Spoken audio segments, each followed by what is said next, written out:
الصلاة والسلام على عباده الذين اصطفى خصوصا على أفضلهم وخاتم النبيين محمد الأمين وعلى آله وصحبه أجمعين. أما بعد فأعوذ بالله من الشيطان الرجيم. بسم الله الرحمن الرحيم. الف لام میم ذالک الکتاب لا ریب فیہ ھدی للمتقین. الف لام میم ذالک الکتاب لا ریب فیہ ھدی للمتقین الذین یؤمنون بالغیب ویقیمون الصلاة ومما رزقناہم ینفقون والذین یؤمنون بما انزل الیک وما انزل من قبلک وبالآخرۃ ہم یوقنون اولئک علی ھدی من ربہم واولئک هم المفلحون. صدق اللہ العظیم.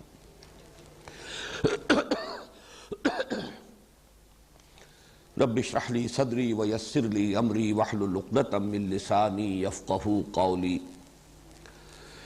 اللهم ربنا الهمنا رشدنا واعذنا من شرور انفسنا. اللهم ارنا الحق حقا وارزقنا اتباعه وارنا الباطل باطلا وارزقنا اجتنابه. اللهم ارحمنا بالقرآن العظيم واجعله لنا اماما ونورا وهدى ورحمة. اللهم ذكرنا منه ما نسينا وعلمنا منه ما جهلنا وارزقنا تلاوته آناء الليل وآناء النهار واجعله لنا حجة يا رب العالمين آمين. آج ہم اللہ کے نام سے قرآن حکیم میں مدنی صورتوں کا جو سب سے بڑا گروپ ہے اس کا آغاز کر رہے ہیں. ذہن میں تازہ کر لیجئے کہ جو تلاوت کی 7 منزلیں یا 7 احزاب ہیں قرآن حکیم میں، ان میں سے پہلی منزل میں سورہ فاتحہ کے علاوہ 3 سورتیں مدنی شامل ہیں: سورہ بقرہ، سورہ آل عمران اور سورہ نساء. لیکن جو دوسرے 7 گروپ ہیں معنوی اعتبار سے جو تقسیم ہے، جن میں سے ہر گروپ میں پہلے 1 یا 1 سے زائد مکی اور اس کے بعد 1 یا 1 سے زائد مدنی صورتیں ہیں، ان کے اعتبار سے یہ جو پہلا گروپ ہے اس کی مکی صورت سورہ فاتحہ ہے جو ہم پڑھ چکے، اور مدنی صورتیں 4 اس میں شامل ہیں: سورہ بقرہ، سورہ آل عمران، سورہ نساء، سورہ مائدہ. اگرچہ یہ جو گروپ ہے قرآن حکیم میں، ان میں حجم کے اعتبار سے سب سے بڑا گروپ جو ہے وہ تیسرا ہوگا، جو تقریباً 7.5 پاروں پر مشتمل ہے، اس لیے کہ اس کی مکی صورتیں 14 صورتیں ہیں، سورہ یونس سے شروع ہو کر سورہ مومنون تک. تو طویل ترین اور حجم کے اعتبار سے سب سے بڑا گروپ وہ ہے. لیکن اس اعتبار سے کہ مدنی صورتیں سب سے بڑی قرآن حکیم میں یہی 4 ہیں کہ جو اس جگہ پر یکجا آ رہی ہیں، اس اعتبار سے اس کا ایک خصوصی مقام اور خصوصی اہمیت ہے. یہ جو 4 مدنیات ہیں یہ 2 جوڑوں کی شکل میں ہیں. سورہ بقرہ، سورہ آل عمران ایک جوڑا ہے، سورہ نساء، سورہ مائدہ دوسرا جوڑا ہے. اس وقت صرف سرسری طور پر یہ بات نوٹ کر لیجئے، 2 علیحدہ علیحدہ جوڑوں کے لیے سب سے اہم علامت کیا ہے؟ پہلی دونوں صورتیں حروف مقطعات الف لام میم سے شروع ہو رہی ہیں، سورہ بقرہ بھی، سورہ آل عمران بھی. اس کے بعد کی دونوں صورتیں بغیر کسی تمہید کے، بغیر حروف مقطعات کے براہ راست شروع ہو جاتی ہیں. سورہ نساء کا آغاز ہو جاتا ہے یا ایھا الناس اتقوا ربکم، سورہ مائدہ کا آغاز ہوتا ہے یا ایھا الذین آمنوا اوفوا بالعقود. نہ حروف مقطعات، نہ کوئی اور تمہیدی گفتگو. تو اس سے نمایاں ہو رہا ہے کہ وہ 2 صورتیں آپس میں ایک دوسرے سے مشابہ ہیں، سورہ نساء اور سورہ مائدہ، اور ایک جوڑے کی شکل میں ہیں. اور یہ 2 صورتیں آپس میں مشابہ ہیں، سورہ بقرہ اور سورہ آل عمران، اور یہ آپس میں جوڑے کی صورت میں ہیں.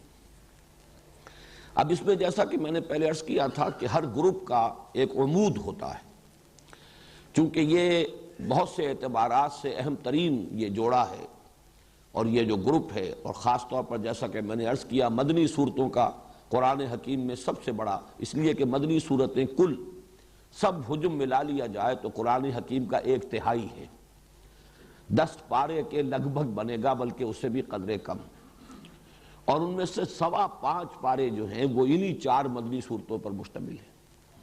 تو گویا کہ نصف مدنی قرآن جو ہے وہ بالکل آغاز میں آ گیا ہے ان 4 صورتوں یا 2 جوڑوں کی شکل میں۔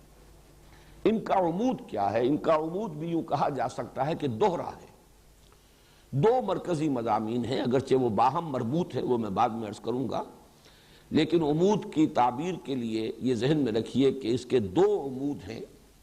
نمبر 1 شریعت اسلامی، شریعت محمدی صلی اللہ علیہ وسلم، جس کا نقطہ آغاز ہے سورہ بقرہ۔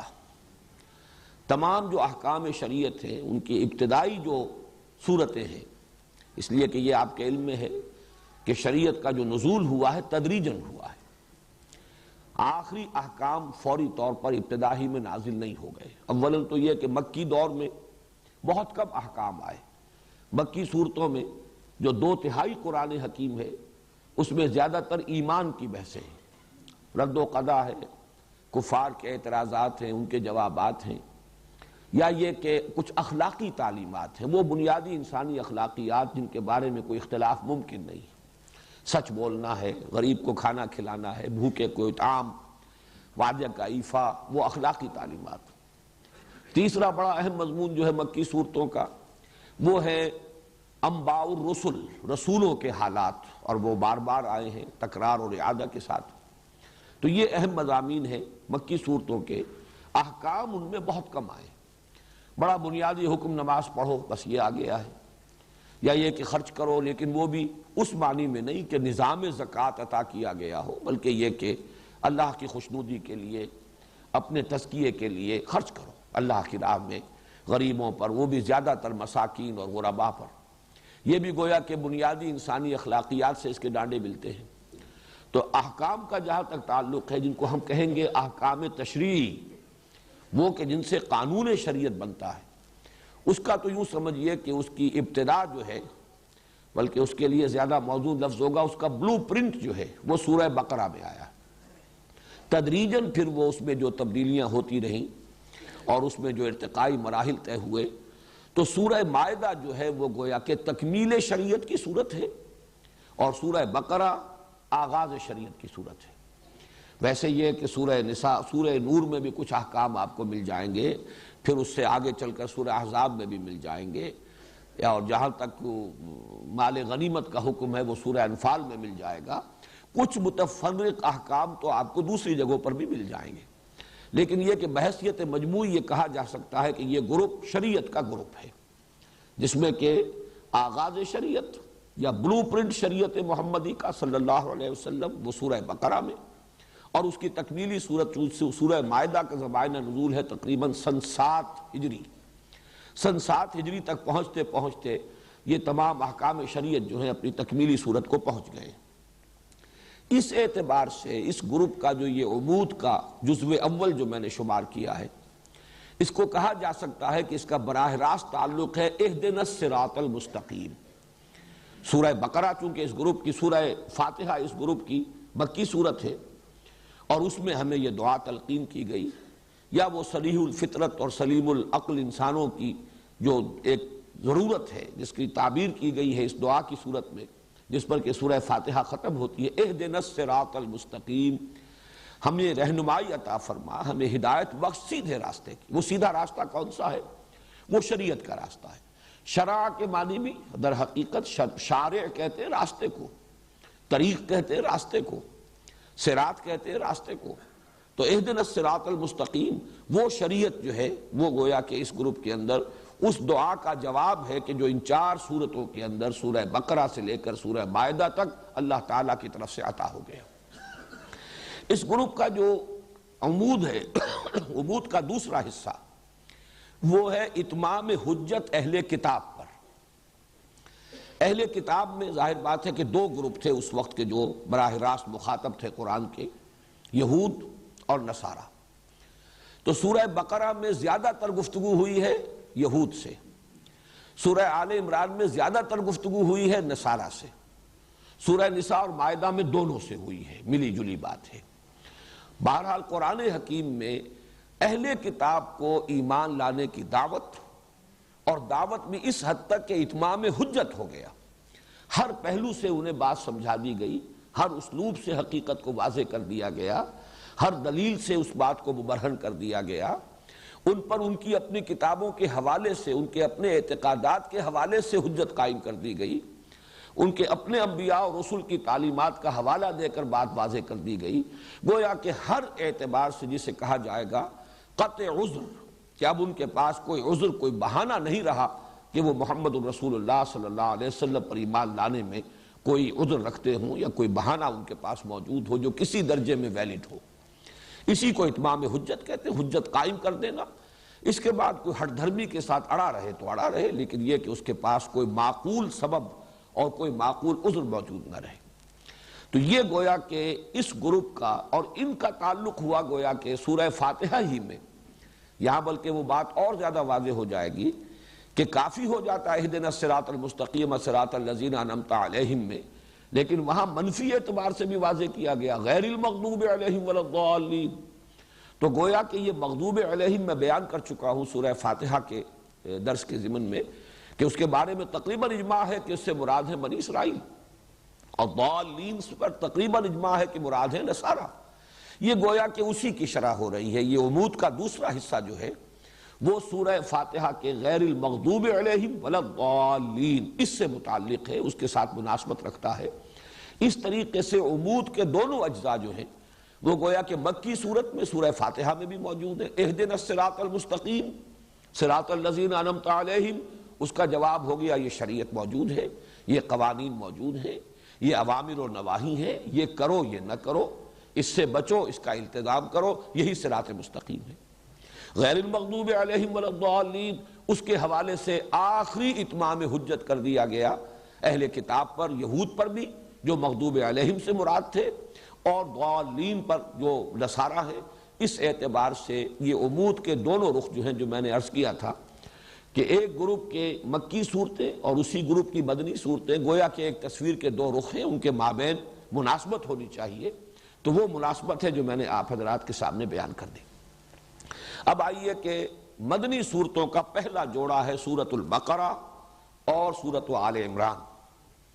اس کے ضمن میں نے اس سے پہلے بھی عرض کیا تھا کہ خود نبی اکرم صلی اللہ علیہ وسلم نے انہیں ایک نام دیا ہے، ایک نام اس معنی میں کہ دونوں کے لیے ایک لفظ کا اطلاق، اگرچہ وہ نام کئی ہیں، وہ ابھی میں آپ کو بتا رہا ہوں۔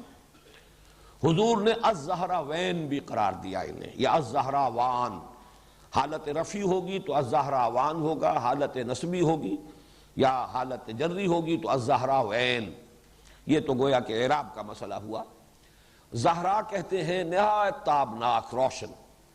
حضرت فاطمہ رضی اللہ تعالی عنہ کے نام کے ساتھ فاطمۃ الزہراء، وہ در حقیقت ان کے چہرے کا دمکتا ہوا انداز، ظاہر بات ہے کہ ایک اللہ تعالیٰ نے رنگت بھی بہت عمدہ دی ہوگی، اور پھر وہ نور روحانیت جو ہے وہ اس کے ساتھ اس کی دمک میں جو اضافہ ہوا، فاطمۃ الزہراء رضی اللہ تعالی عنہ، اسی سے تثنیہ کا صیغہ بنتا ہے الزہراوان یا الزہراوین۔ حضور نے ایک حدیث میں، ابھی وہ میں آپ کو سناؤں گا، کہ اس کو قرار دیا ہے، دونوں صورتوں کو ایک لفظ سے تعبیر کیا۔ اسی طرح الغمامتان، الغیایتان، الذلتان، الخرقان، الفرقان، یہ میں نے 6 آپ کو الفاظ بتائے ہیں کہ جو احادیث میں وارد ہوئے ہیں کہ جن میں نبی اکرم صلی اللہ علیہ وسلم نے ان صورتوں کی مجموعی فضیلت بیان کی ہے، اور ان دونوں کو بریکٹ کیا ہے، گروپ کیا ہے ایک لفظ کے اندر۔ وہ حدیثیں میں آپ کو سنا رہا ہوں۔ یہ حدیث مسلم شریف کی ہے، اور اس کے راوی ہیں ابو امامہ باہلی رضی اللہ تعالی عنہ۔ قال، انہوں نے فرمایا، سمعت رسول اللہ صلی اللہ علیہ وسلم یقول، کہ میں نے خود سنا اللہ کے رسول صلی اللہ علیہ وسلم کو یہ فرماتے ہوئے، اقرأوا القرآن، لوگوں قرآن پڑھا کرو، فإنہ یأتی یوم القیامت شفیعا لأصحابہ، اس لیے کہ یہ قرآن قیامت کے دن سفارشی بن کر آئے گا اپنے لوگوں کے لیے، یعنی ان لوگوں کے لیے جنہیں قرآن سے محبت رہی زندگی میں، جو قرآن کو پڑھتے رہے، قرات کرتے رہے، اس سے دلچسپی رکھتے رہے، اس کا مطالعہ کرتے رہے، اس پر غور و فکر کرتے رہے۔ اصحاب، قرآن والے، قرآن کے لوگ۔ اقرأوا القرآن فإنہ یاتی یوم القیامت شفیعا لاصحابہ۔ اس کے بعد اب آپ نے مزید یوں سمجھیے کہ یہ عام پر خاص کا اضافہ ہے۔ اقرأوا الزہراوین، خاص طور پر دو نہایت تابناک اور روشن صورتوں کی قرات کیا کرو، پڑھا کرو دو نہایت تابناک اور روشن صورتوں کو، البقرہ و آل عمران۔ وہ زہراوین کیا ہے؟ البقرہ اور آل عمران۔ یہاں گویا کہ معین کر دیا حضور صلی اللہ علیہ وسلم نے ان دونوں صورتوں کے لیے ایک عنوان، نہایت تابناک صورتیں۔ فَإِنَّهُمَا تَأْتِيَانِ يَوْمَ الْقِيَامَةِ، اس لیے کہ یہ دونوں صورتیں قیامت کے روز ظاہر ہوں گی، آئیں گی قیامت کے دن۔ اب یہاں وہ الفاظ آ رہے ہیں جو میں نے ابھی آپ کو سنائے، كَأَنَّهُمَا غَمَامَتَانِ، جیسے کہ وہ دو بدلیے ہوں۔ غمامہ کہتے ہیں بدلی، ابر کی کیفیت، دو بدلیوں کی صورت میں ظاہر ہوں گی۔ او غیایتان، یہ لفظ بھی اسی کے لیے ہے۔ او کأنہما فرقان من طیر صواف، یا یہ پرندوں کی دو ٹکڑیاں ہوں گی۔ تو حاجان عن صاحبہما، اور یہ دونوں جھگڑیں گی، محاجہ کریں گی۔ محاجہ یہ ہوتا ہے کسی کی طرف سے مدافعت کرنے میں، تکرار کر کے بات کرنا، دلیل پر دلیل دینا۔ تو جو بھی ان دونوں صورتوں سے خصوصی شغف رکھنے والے لوگ ہوں گے، وہ لوگ کہ جو ان دونوں صورتوں کو پڑھنے والے ہوں گے، ان سے محبت کرنے والے ہوں گے، صاحب ہما، ان دونوں سے تعلق رکھنے والے لوگ، ان کی طرف سے وہ جھگڑیں گی، وہ ان کی سفارش کریں گے۔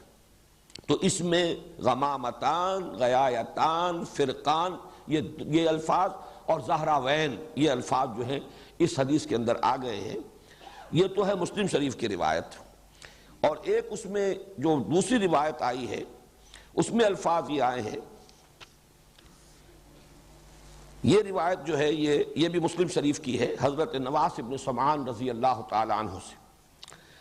قال سمعت رسول اللہ صلی اللہ علیہ وسلم یقول، وہ بھی فرماتے ہیں کہ میں نے خود سنا اللہ کے رسول صلی اللہ علیہ وسلم کو یہ فرماتے ہوئے، توطا یوم القیامت بالقرآن واہلہ، لائے جائیں گے قیامت کے دن قرآن بھی اور قرآن والے بھی، قرآن سے دلچسپی رکھنے والے، اللہ تعالی ہمیں ان میں شامل فرمائے۔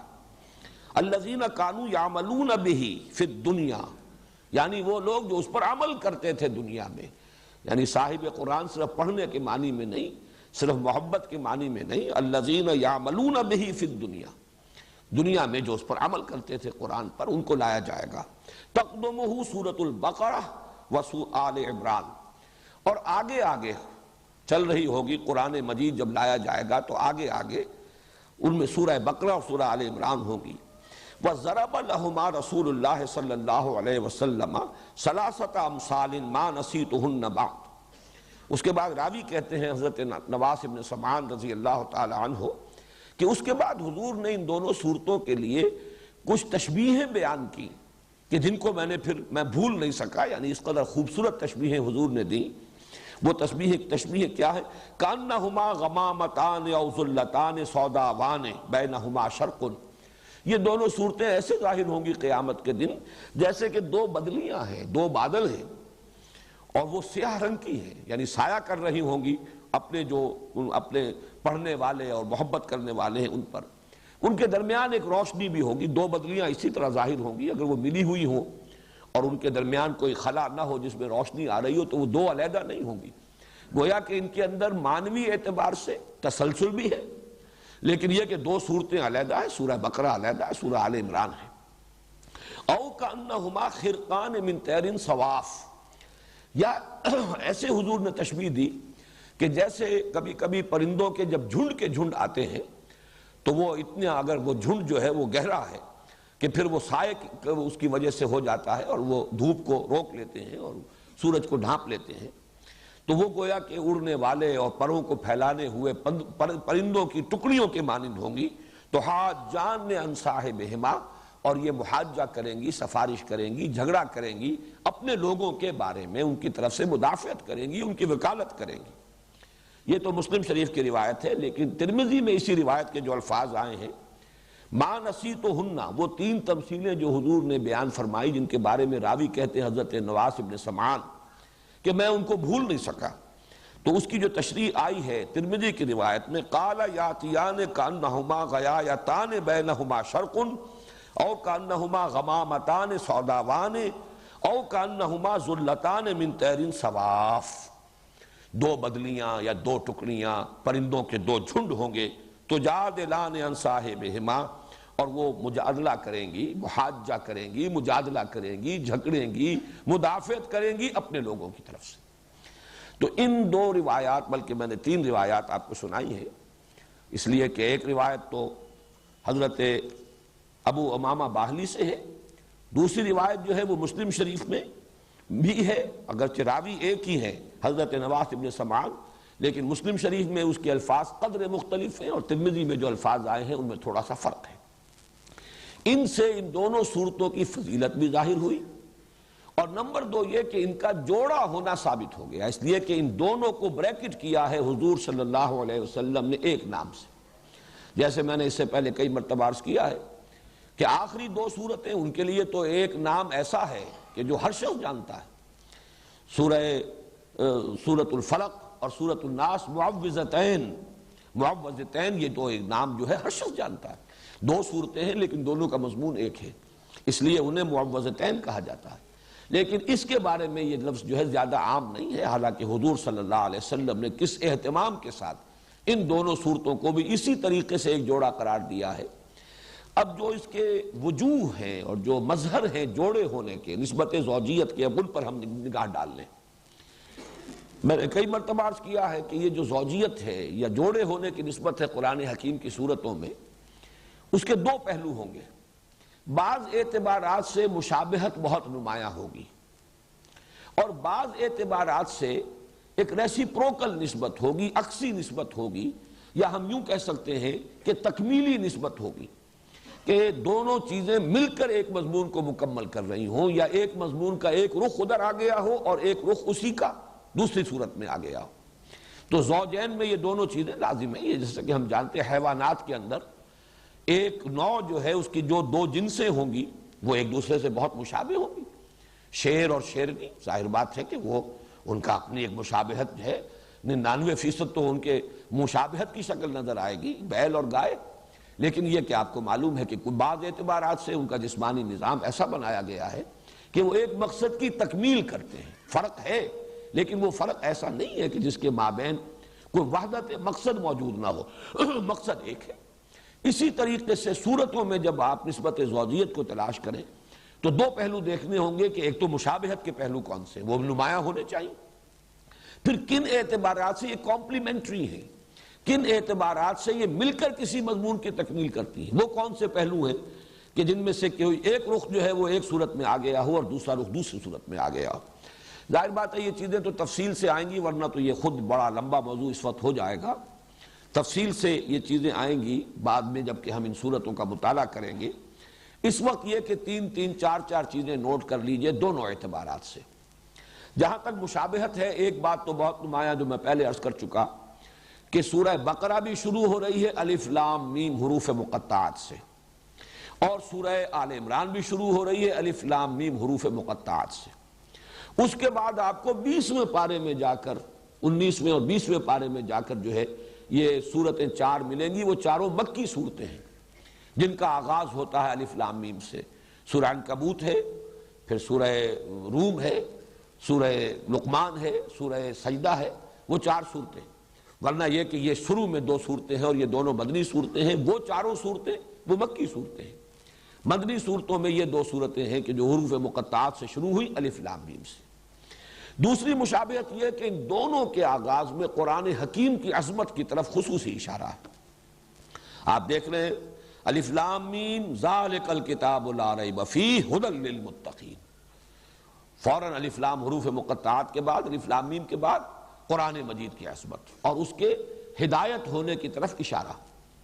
بالکل یہی انداز، بلکہ اس سے بھی زیادہ شاندار اور پرجلال انداز میں یہی مضمون آ رہا ہے سورہ آل عمران میں، الف لام میم، اور اس کے بعد جو ہے نزل علیک الکتاب بالحق مصدقا لما بین یدیہ وانزل التوراۃ والانجیل من قبل ھدی للناس وانزل الفرقان۔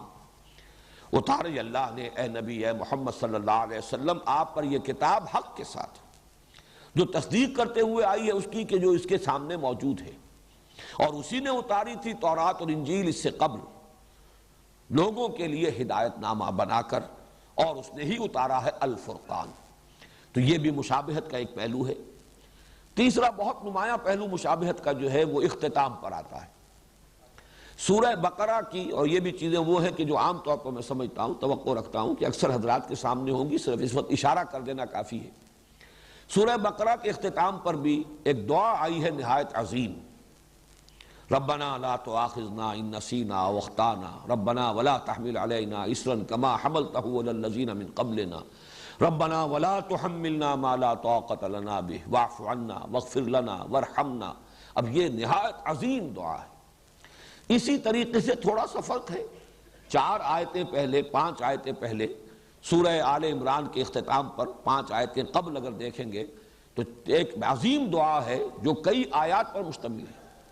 ربنا ما خلقت هذا باطلا سبحانك فقنا عذاب النار ربنا انك من تدخل النار فقد اخزيته وما للظالمين من انصار ربنا اننا سمعنا مناديا ينادي للايمان ان امنوا بربكم فآمنا ربنا فاغفر لنا ذنوبنا وكفر عنا سيئاتنا وتوفنا مع الابرار ربنا وآتنا ما وعدتنا على رسلك ولا تخزنا يوم القيامة انك لا تخلف الميعاد۔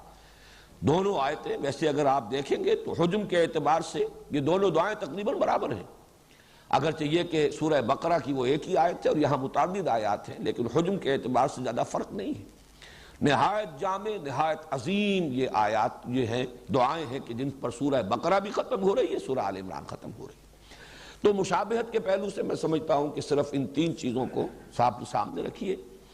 اب جو مقاسمت کا یہ تقسیم جو ہے کہ ایک ہی مضمون کے، ایک ہی شے کے 2 رخ، 2 پہلو ہو، اور وہ ان میں تقسیم ہو گئی ہو کہ ایک پہلو آ رہا ہو ایک صورت میں، دوسرا پہلو جو ہے اس پر بحث ہوئی اور دوسری صورت میں، اس کو نوٹ کر لیجئے 4 چیزیں۔ سب سے نمایاں بات تو یہ جو میں پہلے عرض کر چکا ہوں کہ سورہ بقرہ میں نہایت مفصل گفتگو ہوئی ہے، دعوت بھی دی گئی، اتمام حجت بھی کیا گیا، اور جس کو کہتے ہیں کہ قرارداد جرم بھی ان پر، فرد قرارداد جرم وہ بھی عائد کر دی گئی، فرد جرم وہ ہے یہود، بنی اسرائیل، یہود سے خطاب کر یا بنی اسرائیل اذکروا نعمتی التی انعمت علیکم۔ لیکن سورہ آل عمران میں یہی معاملہ نصارہ کے ساتھ ہے۔ ان کی سب سے بڑی گمراہی تثلیث کا عقیدہ، الوہیت مسیح علیہ السلام کا عقیدہ، تو اس میں آپ دیکھیں گے کہ بڑی تفصیل کے ساتھ اس عقیدے کی نفی کی گئی ہے۔ تو یہ گویا کہ اب یہ دونوں مل کر ایک مضمون کی تکمیل کر رہے ہیں، دعوت اور اتمام حجت یہود پر سورہ بقرہ میں اور نصارہ پر سورہ آل عمران میں۔ اسی طریقے سے انفاق مال یا جہاد بالمال، اس پر جامع ترین مقام، نہایت مفصل مقام، نہایت تاکیدی حکم یہ سورہ بقرہ میں ہے۔ اور قتال، جہاد بالنفس، جانے ہتھیلی پر لے کر میدان میں آ جانا، یہ ہے کہ جس کا بڑی زیادہ شرح و بسط کے ساتھ یہ مضمون آیا ہے یہ سورہ آل عمران میں۔ آپ کو معلوم ہے کہ یہ قرآن حکیم کے اندر جہاد کا لفظ جہاں بھی آتا ہے بالمال والنفس، جاہدوا فی سبیل اللہ باموالکم وانفسکم، جہاد بالمال یہ ہے اللہ کی راہ میں، اللہ کے دین کے لیے، اس کے غلبے کے لیے، اس کی دعوت کے لیے مال خرچ کرنا، اور جان لگا دینا قتال اس کی بلند ترین شکل ہے کہ نقد جان ہتھیلی پر رکھ کر ایک شخص میدان میں آ گیا ہے، اپنی جان نثار کرنے کے لیے تیار ہے۔ تو یہ گویا کہ ایک ہی مضمون، جیسے وہ مضمون ایک تھا اتمام حجت اور دعوت اہل کتاب کو 2 حصوں میں تقسیم ہو گیا، یہود سورہ بقرہ میں، نصارہ سورہ آل عمران میں، جہاد فی سبیل اللہ، جہاد بالمال سورہ بقرہ میں، اور جہاد بالنفس اور قتال فی سبیل اللہ یہ سورہ آل عمران میں۔ اسی طرح یہ ذرا ایک لطیف بات ہے، سورہ بقرہ میں زیادہ زور اور زیادہ ایمفیسس ایمان پر ہے، جبکہ سورہ آل عمران میں آپ دیکھیں گے زیادہ زور، زیادہ ایمفیسس اسلام پر ہے۔ اب یہ بھی حقیقت کے اعتبار سے ایک ہی شے ہے، ایمان ایک باطنی کیفیت ہے، یقین کی ایک کیفیت ہے، وہ دل کے اندر ہے، وہ باطن میں ہے انسان کے، اور اسلام اسی کا ظہور خارجی ہے۔ انسان کے عمل میں جو روش ہوگی اس ایمان کی بنیاد پر، اس کا نام اسلام ہے۔ لیکن یہ کہ فی الحال یہ بھی اپنی جگہ حقیقت ہے کہ یہ دونوں علیحدہ علیحدہ ہیں، ان کو بالکل ایک شے بھی نہیں کہا جا سکتا، جیسے کہ سورہ حجرات میں ہے قالت الاعراب آمنا قل لم تؤمنوا ولكن قولوا اسلمنا ولما يدخل الايمان في قلوبكم۔ یہ بدو کہہ رہے ہیں، دعویٰ کر رہے ہیں، مدعی ہیں کہ ہم ایمان لے آئے، نبی ان سے کہہ دیجئے تم ایمان ہرگز نہیں لائے ہو، بلکہ یوں کہو کہ ہم اسلام لے آئے، ابھی تک ایمان تمہارے دلوں میں داخل نہیں ہوا۔ تو آپ دیکھیں گے کہ سورہ بقرہ میں شروع میں بھی یؤمنون بالغیب الذین یقیمون الصلاۃ ومما رزقناہم ينفقون والذین یؤمنون بما انزل الیک وما انزل من قبلک وبالآخرۃ هم یوقنون۔ پھر 21ویں رکوع میں جا کر بالکل وسط میں پھر لیس البر ان تولوا وجوہکم قبل المشرق والمغرب ولکن البر من آمن باللہ والیوم الآخر والملائکۃ والکتاب والنبیین۔ پھر آخر میں آمن الرسول بما انزل الیہ من ربہ والمؤمنون کل آمن باللہ وملائکتہ وکتبہ ورسلہ۔ اب یہ آپ اندازہ دیکھیے کہ ابتدا، انتہا اور درمیان میں یہ تینوں جگہ پر ایمان کے بارے میں اہمیت کے ساتھ گفتگو ہو رہی ہے۔ اسلام کے بارے میں آپ کو یہی انداز نظر آئے گا سورہ آل عمران میں، ان الدین عند اللہ الاسلام، اور آگے چل کر ومن یبتغ غیر الاسلام دینا فلن یقبل منہ۔ وہاں اسلام پر زیادہ ایمفیسس ہے، یہاں ایمان پر زیادہ ہے۔ ایک اور بات نوٹ کیجئے کہ ایمان کے بھی قرآن مجید میں دو مظہر قرار دیے گئے ہیں عملی۔ ایمان اگر اندر ہے تو اس کا ظہور جب انسان کے عمل میں ہوگا، اس کے دو اہم مظاہر ہیں علیحدہ علیحدہ۔ ایک مظہر ہے نماز، روزہ، تقوی، خشوع، خضوع، ذکر کے اندر لذت کا آنا۔ ایک ہے جہاد، قتال، اللہ کی راہ میں تکلیفیں اٹھانا، صبر، مصابرت، ایثار، قربانی، میدان میں آنا، مقابلہ کرنا، باطل سے پنجہ آزمائی کرنا۔ یہ دو ہیں رخ عمل کے، ایمان کے نتیجے میں یہ دو مظاہر ہیں۔ اب آپ دیکھیے کہ اس میں بھی تقسیم ہے۔ سورہ بقرہ کے آغاز میں یہ آیا ھدی للمتقین الذین یؤمنون بالغیب ویقیمون الصلاۃ ومما رزقناہم ينفقون والذین یؤمنون بما انزل الیک وما انزل من قبلک وبالآخرۃ هم یوقنون اولئک علی ھدی من ربہم واولئک هم المفلحون۔ ایک رخ یہاں بیان کر دیا گیا۔ سورہ آل عمران میں دوسرا رخ آ رہا ہے۔ چنانچہ آخری رکوع کی جو ابھی میں نے آپ جس کی طرف میں اشارہ کر رہا تھا، وہ عظیم دعا کے بعد فاستجاب لهم ربهم انی لا اضیع عمل عامل منکم من ذکر و انثی فالذین ہاجروا واخرجوا من دیارہم واوذوا فی سبیلی وقاتلوا وقتلوا لأکفرن عنہم سیئاتہم ولأدخلنہم جنات تجری من تحتہا الانہار۔ اور پھر آخری آیت جو ہے وہ بھی اسی مضمون کو نمایاں کر رہی ہے، یا ایھا الذین آمنوا اصبروا وصابروا ورابطوا واتقوا اللہ لعلکم تفلحون۔ صبر، مصابرت، یہ ہے اصل میں وہ چیزیں کہ جن کو نمایاں کیا گیا ہے۔ اللہ کی راہ میں جنگ، تکلیفوں کا جھیلنا، گھر بار چھوڑ دینا، مصائب کو برداشت کرنا، قتال کرنا، قتل کرنا بھی، قتل ہونا بھی، یہ ہے ایمان کا دوسرا مظہر۔ سورہ آل عمران کے اختتام پر یہ دوسرا پہلو، سورہ بقرہ کے آغاز میں پہلا پہلو، اور اسی کی ایک مثال ہے بہت ہی نمایاں قرآن حکیم میں سورہ انفال میں یہ دونوں پہلو جمع کیے گئے ہیں، لیکن اس طور سے کہ شروع میں یہ سورہ بقرہ والا پہلو ہے، اور فرمایا گیا وہ لوگ جب اللہ کا نام لیا جائے تو ان کے دل لرز جاتے ہیں، نماز قائم کرتے ہیں۔ یہ ساری کیفیات جو ہیں وہ شروع میں آئیں، اور فرمایا گیا اولئک ھم المؤمنون حقا، یہ لوگ ہیں حقیقی مومن، سچے مومن۔ آخر میں آیا جو اللہ کی راہ میں جہاد کرتے ہیں، قتال کرتے ہیں، وہ لوگ جنہوں نے نصرت کی، انصار، وہ لوگ جنہوں نے ہجرت کی، یہ لوگ اولئک ھم المؤمنون حقا، یہ لوگ ہیں کہ جو سچے مومن ہیں۔ معلوم ہوا کہ یہ تصویر مومن کی شخصیت کی تصویر جو ہے اس کے دو رخ ہیں، دونوں کی تکمیل سے مومن کی شخصیت کا حیولہ صحیح طور پر سامنے آتا ہے، ورنہ وہ یک رخا رہ جائے گا۔ ایک رخ وہ ہے جو خانقاہوں میں نظر آتا ہے، وہاں وہ جہاد اور قتال نہیں، اللہ کی راہ میں باطل سے پنجہ آزمائی نہیں ہے، لیکن مراقبے ہیں، اور وہاں بھی ظاہر بات ہے کہ بہت مجاہدے تو ہوتے ہیں، نفس کشی ہوتی ہے، اور وہ مخالفت نفس کے اندر مبالغے بھی ہوتے ہیں، لیکن دوسرا رخ نہیں ہے۔ اور ایک یہ ہو سکتا ہے کہ مرد میدان تو ہو، لیکن یہ کہ وہ سوز کی کیفیت جو ہے، سوز و ساز رومی جسے کہا اقبال نے کبھی سوز و ساز رومی، کبھی پیچ و تاب رازی۔ اگر وہ باطنی سوز نہیں ہے، وہ حب نہیں ہے، محبت نہیں ہے اللہ کی اور اس کے رسول کی، تو معلوم ہوگا کہ کھوکھلی سی ایک چیز ہے۔ یہ دونوں چیزیں مل کر در حقیقت بندہ مومن کی شخصیت کی تصویر کی تکمیل کرتی ہے۔ اور یہاں جیسا کہ میں نے عرض کیا، سورہ بقرہ کے آغاز میں ایک رخ نماز، زکوٰۃ، ایمان، یقین، خشیت، تقوی، آخرت کا یقین، اور دوسرا رخ جہاد، قتال، ہجرت، مصابرت، صبر، یہ دوسرا رخ ہے جو سورہ آل عمران میں آیا۔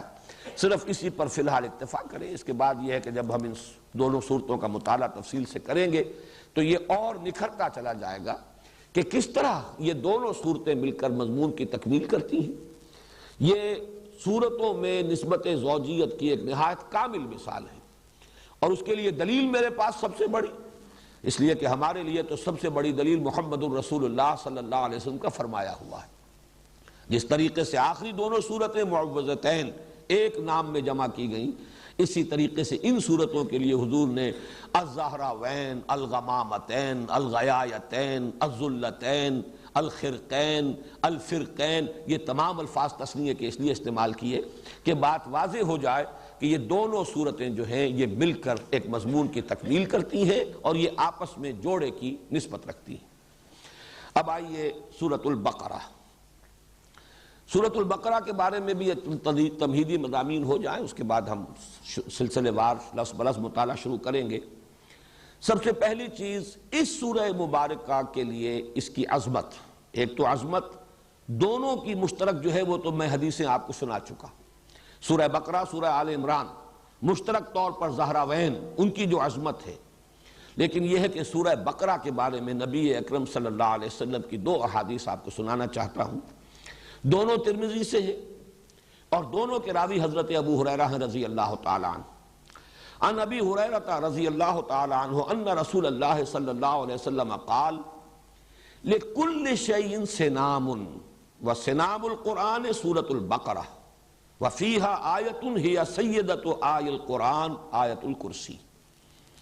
حضور نے فرمایا ہر شے کی ایک چوٹی ہوتی ہے، ایک کوہان، جیسے اونٹ کی کے وجود میں وہ کوہان جو ہے بڑا نمایاں ہوتا ہے، ایسے ہی ہر شے میں، جس کو آپ انگریزی میں کلائمیکس سے تعبیر کرتے ہیں، ہر شے کا ایک کلائمیکس ہے، ہر شے کا ایک نقطہ عروج ہے، ہر شے کی ایک چوٹی ہے، اور قرآن کی چوٹی سورہ بقرہ ہے۔ اور اس میں ایک آیت تو وہ ہے کہ جو تمام آیات قرآنیہ کی سردار ہے، اور وہ آیت الکرسی ہے۔ واقعہ ہے کہ آیت الکرسی وہ تو عظیم ترین آیت ہے، بلکہ یہ کہ اس کے بارے میں بھی حضور نے بالکل وہی بات کہی ہے جو سورہ اخلاص کے بارے میں کہی ہے۔ سورہ اخلاص کو حضور نے قرار دیا کہ یہ ربع قرآن ہے، قرآن ثلث قرآن، چوتھائی حصہ قرآن کا، اور آیت الکرسی کو بھی ربع قرآن قرار دیا۔ اس اعتبار سے اس کی بڑی عظمت ہے۔ دوسری حدیث ہے وہی حضرت ابو ہریرہ رضی اللہ تعالیٰ عنہ سے کہ حضور نے ارشاد فرمایا ان بیت الذی تقرأ فیہ البقرۃ لا یدخلہ الشیطان، وہ گھر کے جس میں سورہ بقرہ کی تلاوت کی جاتی ہو اس میں شیطان داخل نہیں ہو سکتا۔ وہ گویا کہ ایک حصار کا اور حفاظت کا اور دفاع کا کام جو ہے فریضہ سر انجام دیتی ہے۔ یہ سورہ بقرہ جس گھر میں کہ اس کے پڑھنے کا اہتمام ہوتا ہو، التزام ہوتا ہو، بار بار پڑھا جاتا ہو، اس کا چرچا ہوتا رہتا ہو، تو جو شیطان ہے وہ اس سے بھاگتے ہیں۔ زمانہ نزول کے بارے میں نوٹ کر لیجئے کہ یہ سورہ مبارکہ ظاہر بات ہے کہ 40 رکوعوں پر مشتمل ہے۔ آیات کے اعتبار سے تقریباً ہمارے ہاں جو مصحف ہیں ان میں تو 286 کا حصہ ہی آپ کو ملے گا، 286 آیات۔ البتہ مختلف قرأتوں کے اعتبار سے ایک ایک کا فرق ہے، بعض حضرات کے نزدیک 285 آیات میں شمار میں آتی ہیں اس کی، اور بعض کے نزدیک جو ہے 287 بھی ہیں، لیکن یہ کہ تقریباً اجماع جو ہے وہ 286 کی عدد پر ہے۔ لیکن وہ صرف گنتی کا فرق ہے، یہ نہیں ہے کہ کسی آیت کے بارے میں اختلاف ہو کہ وہ قرآن کا حصہ ہے یا نہیں۔ کہیں کسی جگہ پر ایک گنتی ہو جاتی ہے آیت کی اور کسی جگہ پر نہیں ہوتی۔ یہ سورہ فاتحہ میں بھی میں بیان کر چکا ہوں۔ بعض حضرات کے نزدیک یہ صراط الذین انعمت علیہم غیر المغضوب علیہم ولا الضالین یہ ایک ہی آیت ہے، لیکن یہ کہ اکثر حضرات کے نزدیک، اور چونکہ میں نے اس کو وہ جو حضور صلی اللہ علیہ وسلم نے حدیث قدسی ہمیں سنائی ہے کہ اللہ فرماتے ہیں کہ میں نے صلاۃ کو اپنے مابین 2 حصوں میں تقسیم کر لیا، اس کے حوالے سے میرے نزدیک تو گویا کہ یہ بات بالکل ثابت ہے کہ یہ دونوں آیات علیحدہ ہیں۔ صراط الذین انعمت علیہم علیحدہ آیت ہے، غیر المغضوب علیہم ولا الضالین علیحدہ آیت ہے۔ اس وقت صرف حوالہ دے رہا ہوں کہ متن میں کوئی فرق نہیں ہے، الفاظ میں کوئی کمی بیشی نہیں ہے، صرف یہ کہ گنتی کے اعتبار سے تقریباً اجماع ہے کہ سورہ بقرہ کی آیات 286 ہیں، لیکن بعض قراء جو ہے اسے 285 شمار کرتے ہیں، بعض کے نزدیک 287۔ اب اتنی طویل سورت، یہ اس پر اجماع ہے کہ یہ بیک وقت نازل نہیں ہوئی۔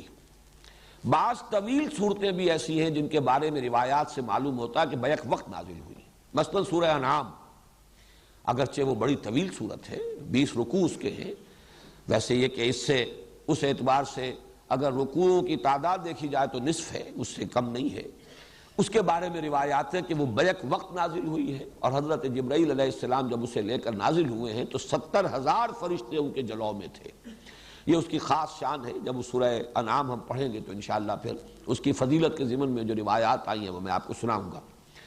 یہ جو سورت ہے یہ ایک وقت میں نازل نہیں ہوئی، البتہ تقریباً اس پر اجماع ہے کہ ہجرت کے متصلاً بعد، ہجرت کے فوراً بعد سے شروع ہو کر اور غزوہ بدر سے پہلے تک جو قرآن حکیم کی آیات نازل ہوئی ان سب کو حضور صلی اللہ علیہ وسلم نے اس سورہ مبارکہ کی شکل میں جمع کرایا۔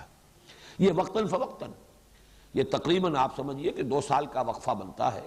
اس درسے کے دوران جو آیات نازل ہوتی رہی وقتاً فوقتاً، ان کو حضور فرما دیتے تھے کہ اس کو فلاں آیت کے بعد رکھو، اس کو فلاں آیت کے بعد وہاں رکھ لو، اس طریقے سے مرتب تو کروا دیا حضور نے۔ یہ مضامین میں تفصیل سے بیان کر چکا ہوں۔ قرآن مجید مرتب ہو گیا تھا حضور صلی اللہ علیہ وسلم کی اپنی زیر ہدایت، آپ کی اپنی حیات دنیاوی کے دوران۔ البتہ یہ کہ نازل تو ہوا ہے مختلف ترتیب سے، ترتیب نزولی اور ہے اور ترتیب مصحف اور ہے، اس میں کوئی شک نہیں۔ تو یہ تقریباً یوں سمجھئے کہ پورا یہ جو عرصہ ہے 2 سال سے کچھ کم کی مدت ہے، ہجرت کے بعد سے لے کر اور اولہ آخرہ۔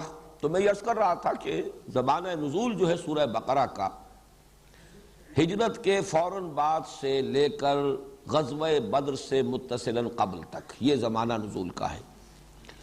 البتہ جیسا کہ آگے چل کر میں واضح کروں گا، ایک سورہ مبارکہ اور ہے قرآن حکیم کی، سورہ محمد صلی اللہ علیہ وسلم۔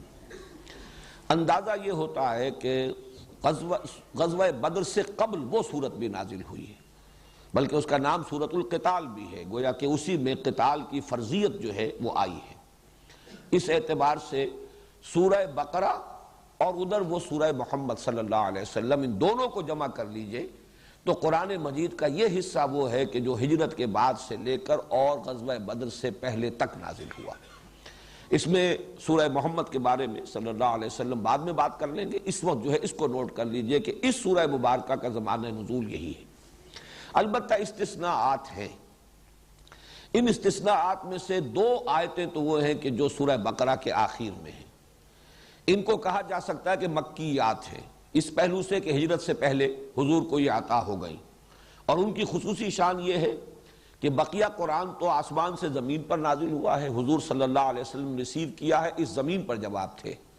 وہ 2 آیتیں آپ کو عطا کی گئی ہیں جبکہ شب معراج میں آپ خود آسمان پر تشریف لے گئے تھے۔ یہ امت کے لیے عظیم ترین تحفہ ہے جو اللہ تعالیٰ نے شب معراج میں حضور صلی اللہ علیہ وسلم کو عطا فرمایا۔ وہ 2 آیتیں ہیں جو سورہ بقرہ کے آخر میں ہیں، انہی میں وہ دعا بھی ہے جس کا میں نے تذکرہ کیا شروع میں، نہایت عظیم دعا۔ اس کے علاوہ کچھ آیات ایسی ہیں خاص طور پر کہ جو سود کی حرمت سے متعلق ہیں، ان کے بارے میں بالاجماع یہ ہمیں معلوم ہے کہ سن 9 میں نازل ہوئی ہے۔ تو سن 9 ہجری خاصا فصل ہے، یہ سن 2 ہجری کے اندر غزوہ بدر ہو رہا ہے، تو اس اعتبار سے وہ آیات بھی بعد کی ہے، لیکن ان کو بھی مضمون کی مناسبت سے نبی اکرم صلی اللہ علیہ وسلم نے سورہ بقرہ میں شامل کیا ہے۔ اس طرح کی استثناءات شاید کوئی اور بھی ہوں، لیکن شاذ کے درجے میں ہوں گی، اور جیسا کہ آپ کو معلوم ہے کہ ایکسیپشنز پروو دی رول، تو بحیثیت مجموع یہ کہا جائے گا یہ سب سے پہلی مدنی صورت ہے، یعنی ہجرت کے بعد سے لے کر اور غزوہ بدر سے متصلاً قبل تک کا زمانہ اس کا زمانہ نزول ہے۔ اب اس سورہ مبارکہ کا جو تجزیہ ہے مضامین کا، یہ بھی اپنی جگہ پر بڑی اہمیت کا حامل ہے۔ اور پھر یہ کہ اگر اس کے حوالے سے اس کے مضامین کو ذہن نشین کرنے کی کوشش کی جائے تو اس میں بہت سہولت حاصل ہوتی ہے. اور جیسا کہ میں نے پہلے بھی عرض کیا تھا، یہ میں سمجھتا ہوں کہ اللہ تعالیٰ کا خصوصی فضل ہے کہ اس نے اس کے ضمن میں بعض ایسی تشبیہات کی طرف ذہن کو منتقل کر دیا، وہ میں آپ کے سامنے ابھی رکھوں گا، کہ اس کے حوالے سے اس مضمون کو یاد رکھنا، ذہن نشین کرنا، سمجھنا بہت آسان ہو جائے گا. ایک تو یہ کہ اس سورہ مبارکہ کے لیے میں نے ایک نام تجویز کیا ہے، سورۃ الامتین. یہ بھی تثنیہ کا صیغہ آ رہا ہے، یہ دو امتوں کی صورت ہے. اور مجھے یہ جرأت اس وجہ سے ہوئی کہ جیسے کہ ہم وہ حدیث پڑھ چکے ہیں، قسمت الصلاۃ بینی و بین عبدی نصفین. اللہ تعالیٰ فرماتے ہیں کہ میں نے سورہ فاتحہ جو الصلاۃ ہے، اصل نماز ہے، اسے اپنے اور اپنے بندے کے مابین دو برابر برابر نصفین میں، دو آدھے حصوں میں تقسیم کر دیا ہے. فنصفہا لی و نصفہا لعبدی و لعبدی ما سأل. اس کا آدھا حصہ میرے لیے ہے اور آدھا حصہ بندے کے لیے ہے، اور میں نے دیا بندے کو جو اس نے مجھ سے مانگا. اسی طرح میں عرض کر رہا ہوں کہ قسمہ اللہ نصفین، اس سورہ مبارکہ کو بھی اللہ تعالیٰ نے دو نصفوں میں تقسیم کر دیا ہے. اس کے نصف اول میں تمام تر خطاب ہے سابقہ امت مسلمہ، اس لیے امتین کہہ رہا ہوں میں، دو امتیں. یہ امتین ہیں المسلمتین، سورۃ الامتین المسلمتین، یہ دو مسلم امتوں کی صورت ہے. ایک سابقہ امت مسلمہ ہے، وہ ہے یہود. ان کی تو تاریخ جو ہے امت کے اعتبار سے بحیثیت امت مسلمہ شروع ہوتی حضرت موسیٰ علیہ السلام سے اور ختم ہو گئی ہے پوٹینشلی حضرت مسیح علیہ السلام پر. حضرت مسیح، حضرت زکریا، یہ ہم عصر ہیں تقریباً، حضرت یحییٰ علیہ السلام، ان پر گویا کہ ایک اعتبار سے اس امت کی تاریخ ختم ہو جاتی ہے. اگرچہ وہ امت ابھی تک ایک قوم کی حیثیت سے، ایک نسل کی حیثیت سے یہودی اب بھی ہے، اور حضور صلی اللہ علیہ وسلم کے زمانے میں بھی موجود تھے، لیکن امت کے اعتبار سے ان کا دور جو ہے وہ در حقیقت 13 قبل مسیح سے شروع ہو کر 1300 برس جو ہے حضرت مسیح سے قبل حضرت مسیح پر آ کر، جب انہوں نے حضرت مسیح کی دعوت کو ماننے سے نہ صرف انکار کیا بلکہ انہیں اپنے بس پڑتے سولی پر چڑھا دیا، اس اعتبار سے وہ اسی وقت معزول ہو چکے. لیکن یہ کہ ایک شے جس کا فیصلہ ہو جاتا ہے کسی موقع پر، اس کا ظہور ہوا ہے حضور صلی اللہ علیہ وسلم کی بعثت پر. وہ معزول کیے گئے حضور کی بعثت پر بالفعل بالقوہ معزول ہو چکے حضرت مسیح علیہ السلام ہی کی بعثت کے زمانے میں، جبکہ انہوں نے حضرت مسیح علیہ السلام سے دشمنی برتی اور انہیں اپنے حد تک سولی پر چڑھا کر دم لیا. دوسرا حصہ جو ہے اس سورہ مبارکہ کا وہ موجودہ امت مسلمہ. اب ہماری تاریخ 1400 برس کی ہو گئی ہے، اور میں نے ادھر عرض کیا ہے کہ 1300 قبل مسیح سے ان کی تاریخ شروع ہوئی تھی، اور حضور صلی اللہ علیہ وسلم کی آمد پر گویا کہ اس سورہ مبارکہ میں ان کی معزولی کا اعلان ہو رہا ہے. تو پہلے نصف میں سابقہ امت مسلمہ سے خطاب ہے، اکثر و بیشتر میں براہ راست خطاب ہے، اور باقی حصوں میں روح سخن انہی کی طرف ہے، چاہے بظاہر خطاب ان سے نہ ہو. اور دوسرے حصے میں کل کا کل خطاب موجودہ امت مسلمہ سے ہے، امت محمد سے علی صاحب الصلاۃ والسلام. یہ نوٹ کر لیجئے کہ نصف اول میں آیات 152 ہیں، جبکہ نصف ثانی میں 134 ہیں، 286 آیات کی یہ تقسیم. البتہ یہ جو فرق نظر آ رہا ہے اس کو کمپنسیٹ کر رہا ہے فرق تعداد رکوعات کا. 152 آیتیں 18 رکوعوں میں ہیں، 134 آیتیں 22 رکوعوں میں ہیں. گویا کہ وہ حجم جو ہے بعد والی آیات کا حجم جو ہے وہ زیادہ تر جو ہے بڑا ہے، اس کے اعتبار سے وہ 22 رکوعوں کے اندر پھیلی ہوئی ہیں، اگرچہ تعداد کے اعتبار سے 134 ہے، کم ہے. اور جو پہلے نصف میں ہیں وہ 152 آیتیں ہیں، لیکن 18 رکوعوں کے اندر وہ سما گئی ہیں. اب ان میں جو مزید تقسیم ہے یہ اس وقت تھوڑا سا شاید ذہن پر زور دینے والی بات ہوگی، لیکن یہ کہ اس وقت اگر ذہن نشین کر لیں تو پھر یہ کہ ہم ایک ایک حصے سے گزرتے ہوئے اور ذہن میں اس تقسیم کو اگر مستحضر کر لیں گے تو ہماری ایک ہم آہنگی رہے گی ذہنی اس پورے سلسلہ درس کے ساتھ. پہلے 18 رکوع جو ہے ان میں مزید تقسیم جو ہے وہ عمودی ہے، ورٹیکل، یعنی پہلے 4 رکوع، آخری 4 رکوع، درمیان میں 10 رکوع. درمیان کے 10 رکوع جو ہیں ان میں تو براہ راست گفتگو ہے بنی اسرائیل سے. یا بنی اسرائیل اذکروا نعمتی التی انعمت علیکم وَأَوْفُوا بِعَهْدِي أُوفِ بِعَهْدِكُمْ وَإِيَّايَ فَارْهَبُونَ، یہاں سے بات شروع ہوئی ہے 5ویں رکوع میں، اور پھر 15ویں رکوع کے شروع میں یا بنی اسرائیل اذکروا نعمتی التی انعمت علیکم وانی فضلتکم علی العالمین، وہاں جا کر وہ بات ختم ہوئی۔ پورے 10 رکوع مسلسل خطاب ہے بنی اسرائیل سے۔ پہلے 4 رکوع جو ہے ان کو ہم کہہ سکتے ہیں کہ وہ تمہیدی ہیں، بظاہر ابھی خطاب شروع نہیں ہوا، اور ایک اعتبار سے وہ تمہیدی یوں بھی ہے کہ پورے قرآن کے لیے گویا کہ وہ دیباچہ بن جاتے ہیں۔ پہلے 2 رکوعوں میں 3 قسم کے انسانوں کی تقسیم، ایک وہ جو اس قرآن سے فائدہ اٹھا سکتے ہیں یا جنہوں نے اس قرآن سے فائدہ اٹھایا ہے، یہ میں وضاحت کروں گا، شاید آج ہی اس کی نوبت آ جائے ورنہ کل وضاحت ہوگی سورہ بقرہ کا جب ہم لفظ برس مطالعہ شروع کریں گے۔ ایک وہ ہے کہ جن کے اوپر دروازہ بند ہو چکا ہدایت کا، لاکھ سمجھا لیا جائے وہ اب ماننے والے نہیں۔ تیسرے وہ ہیں کہ جو بین بین ہیں، کہتے ہیں کہ ہم مانتے ہیں حقیقتاً نہیں مانتے۔ یہ 3 قسم کے افراد اس وقت بالفعل موجود تھے۔ ان تینوں میں سے بھی تیسری صورت ہے در حقیقت کہ جو اہل کتاب کی تھی، یہود کی تھی، یہود مدینہ کی، لہذا سب سے زیادہ تفسیر اس تیسری شق کی ہوئی ہے، اس لیے کہ روح سخن تو انہی کی طرف ہے سارا، اگرچہ یہ کہ جو دوسری شق ہے ان کے اندر بھی ان کا جز شامل ہے، لیکن زیادہ تر تیسرا جو حصہ ہے وہ در حقیقت ان سے متعلق ہے، ان میں روح سخن ان کی جانب ہے۔ لیکن ایک اعتبار سے یہ ابدی اہمیت کے حامل ہے کہ گویا کہ ان میں بیان کیا جا رہا ہے کہ کون لوگ ہیں جو قرآن کی ہدایت سے مستفید ہو سکیں گے، کون وہ ہیں کہ جن کے لیے اس کا دروازہ بند ہے، کون وہ ہیں کہ جو بین بین ہیں، کچھ استفادہ کرتے بھی ہیں، تھوڑا بہت راستہ چل بھی لیتے ہیں، لیکن یہ ہے کہ پھر وہ چھٹک کر کھڑے ہو جاتے ہیں، ہمت جواب دے جاتی ہے۔ ہمیشہ یہ 3 قسم کے لوگ دنیا میں رہے ہیں کسی بھی دعوت کے رد عمل پر۔ ایک وہ لوگ جنہوں نے اس دعوت کو قبول کیا اور ہر چہ بعد آباد پورے طور سے اس کے رنگ میں اپنے آپ کو رنگ لیا اور اس کے لیے اپنے آپ کو وقف کر دیا۔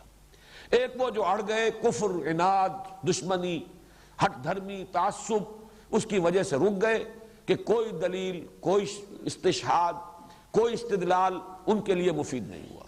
ایک وہ کہ جو کچھ کسی درجے میں مان کر، لیکن یہ کہ پورے طور سے ماننا، ٹوٹل آئیڈنٹیفیکیشن اپنے آپ کی اس کے ساتھ کر لینا، یہ ان کے بس کا روگ نہیں ہوتا۔ یہ 3 قسم کے لوگ ہمیشہ تھے، ہمیشہ رہیں گے۔ اس اعتبار سے وہ گویا کہ یونیورسل ٹروتھ کے درجے میں ہے، لیکن چونکہ انہی کے پردے میں روح سخن ہے یہود کی طرف، اس اعتبار سے وہ نصف اول کے مضامین میں شامل ہے۔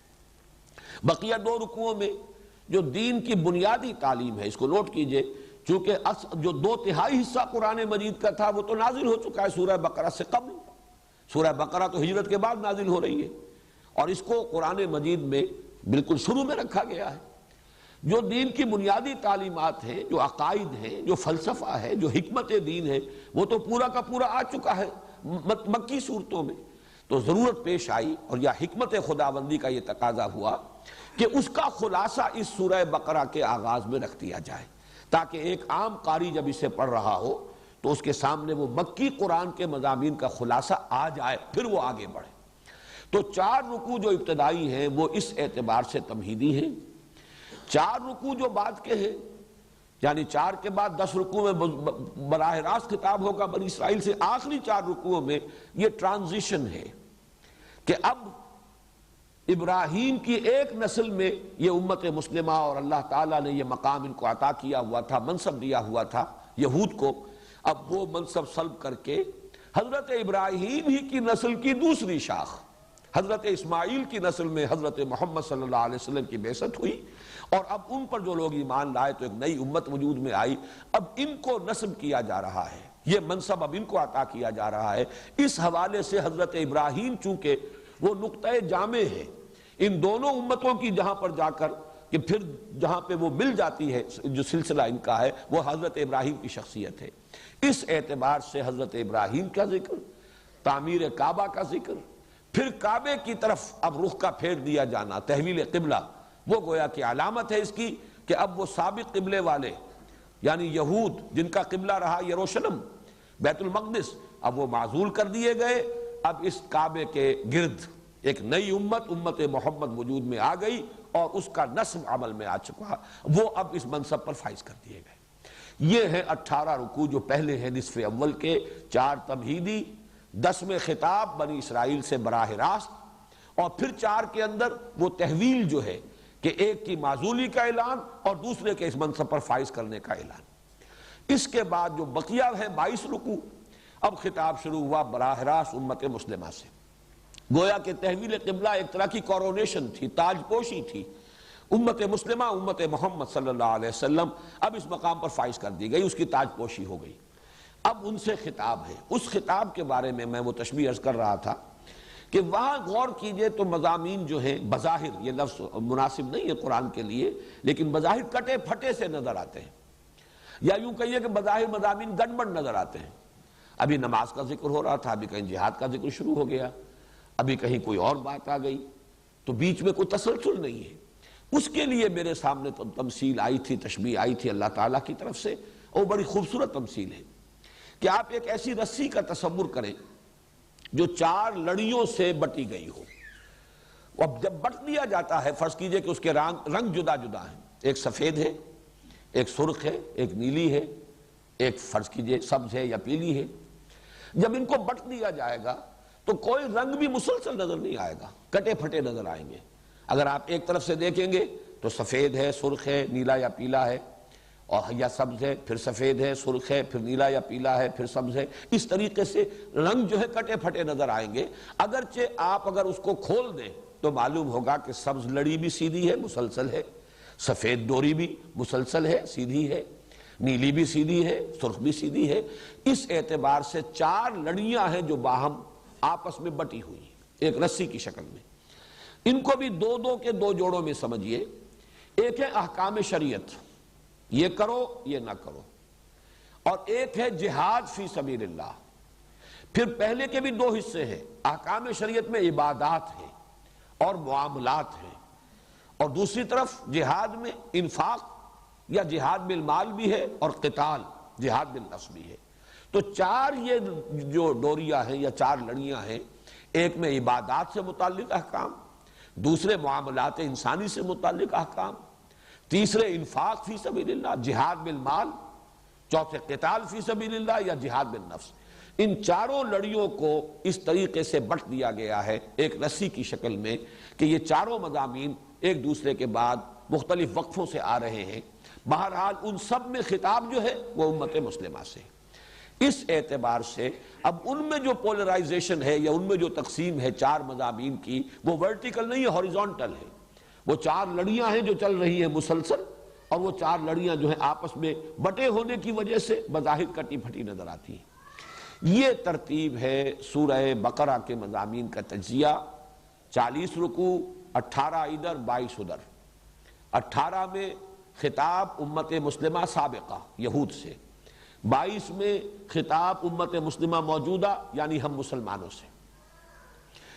پہلے 18 میں 10 درمیانی میں براہ راست خطاب یہود سے، 4 تمہیدی شروع میں، 4 تحویلی، امت سابقہ معزول، اور یہ امت نئی جو محمد الرسول اللہ پر ایمان کی بنیاد پر وجود میں آئی، جس کا مرکز ہے، جس کا قبلہ ہے خانہ کعبہ، اب یہ اس مقام پر فائز کر دی گئی۔ بقیہ میں 22 رکوعوں میں 4 مضامین کی لڑیاں ہیں جو بٹی ہوئی ہیں، احکام عبادات سے متعلق، معاملات سے متعلق، اور جہاد بالمال اور جہاد بالنفس یا قتال فی سبیل اللہ۔ اب اس کے بعد آئیے ہم سورہ بقرہ کا آغاز کرتے ہیں، اور اس میں سب سے پہلے آ رہے ہیں حروف مقطعات الف لام میم۔ آج اگر اسی کے بارے میں ہم چند باتیں نوٹ کر لیں تو میں سمجھتا ہوں کہ آج کا قضا ہو جائے گا، اس سے آگے پھر انشاءاللہ کل چلیں گے۔ حروف مقطعات کے بارے میں چند باتیں تو وہ ہیں کہ جو بالکل قطعی ہیں، متفق علیہ، وہ پہلے نوٹ کر لیجئے۔ مقطعات انہیں کیوں کہا جاتا ہے؟ قطع کاٹا، قطع ٹکڑے ٹکڑے کر دیا۔ یہ قطع سے باب تفعیل ہے، تقطیع، قطع یقطع تقطیع، ٹکڑے ٹکڑے کر دینا۔ اس لیے کہا جاتا ہے کہ انہیں علیحدہ علیحدہ پڑھا جاتا ہے۔ لکھے ہوئے ہیں الف لام میم جڑے ہوئے، لیکن علم نہیں پڑھ سکتے اس کو۔ الف لام میم، ہے اور میم جڑے ہوئے لکھے ہوئے ملیں گے آپ کو قرآن میں، لیکن ہا میم علیحدہ علیحدہ پڑھے جائیں گے۔ یاسین، یاسین، طٰہٰ، الف لام را، کاف ہا یا عین صاد، علیحدہ علیحدہ۔ تو چونکہ انہیں علیحدہ علیحدہ پروناؤنس کیا جاتا ہے اس لیے ان کو حروف مقطعات کہا جاتا ہے۔ ان کے بارے میں جو متفق علیہ باتیں ہیں ان کا حتمی یقینی مفہوم و معنی کسی کو معلوم نہیں سوائے اللہ اور اس کے رسول صلی اللہ علیہ وسلم۔ قال و اقول بہت ہے، لوگوں نے رائے دی ہیں، اپنا اپنا ذوق ہے، اپنے مزاج کی مناسبت سے باتیں کہی ہیں، لیکن اس پر تقریباً اتفاق ہے کہ ان کا یقینی حتمی مفہوم کسی کو معلوم نہیں، یہ ایک راز ہے اللہ اور اس کے رسول کے مابین۔ اسی اعتبار سے بعض حضرات نے کہا کہ یہ ایک طرح سے کوڈ ورڈز ہیں، جیسے کہ کسی میسج کو کمیونیکیٹ کرنے سے پہلے کوئی کوڈ ورڈز دیے جائیں تو شاید حضور صلی اللہ علیہ وسلم کو پہلے یہ الفاظ پہلے جو ہے کمیونیکیٹ کیے گئے ہوں اور اس کے حوالے سے صورت نازل ہوئی ہے تو یہ گویا کہ ایک سند کے درجے میں وہ الفاظ وہ حروف جو ہیں اس کے ساتھ آئے ہیں۔ واللہ عالم یہ بھی صرف ایک قیاس ہے، کنجیکچر ہے، اس کے سوا کچھ نہیں۔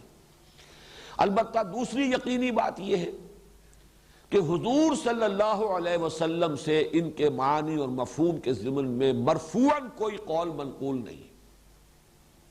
حضور نے نہیں بتایا کہ اس کے یہ معنی، اگر ہوتے تو یقیناً اس کے بعد ہمارے سر تسلیم خم ہوتا، ہم اس کو تسلیم کرتے، لیکن حضور نے ان کے معنی نہیں بتائے۔ اسی سے ضمنی طور پر ایک بات اور جو ذہن نشین کر لیجئے کہ عربوں کا ایک خاص مزاج تھا، وہ ہم یہاں سے انفر کر سکتے ہیں۔ وہ عمل کی طرف ان کا دھیان زیادہ تھا، توجہ زیادہ تھی، جن چیزوں کا کسی عمل سے تعلق نہ ہو اس کے بارے میں انہوں نے حضور سے سوال بھی نہیں کیا۔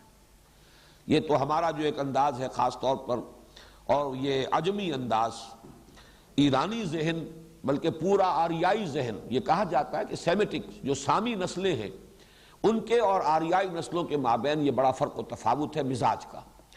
آریائی قوم جو ہے، اقوام جو ہے اور آریائی نسلیں جو ہیں ایرینز، وہ بڑے منطقی لوگ، بال کی کھال نکالنے والے لوگ، وہ علمی کھود کریت کے اندر لگ جانے والے لوگ، اور سیمیٹکس جو ہیں ان میں ان چیزوں سے زیادہ مناسبت نہیں بلکہ عمل کی طرف ہے، وہ زیادہ ایکشن اورینٹڈ ان کا مزاج ہے۔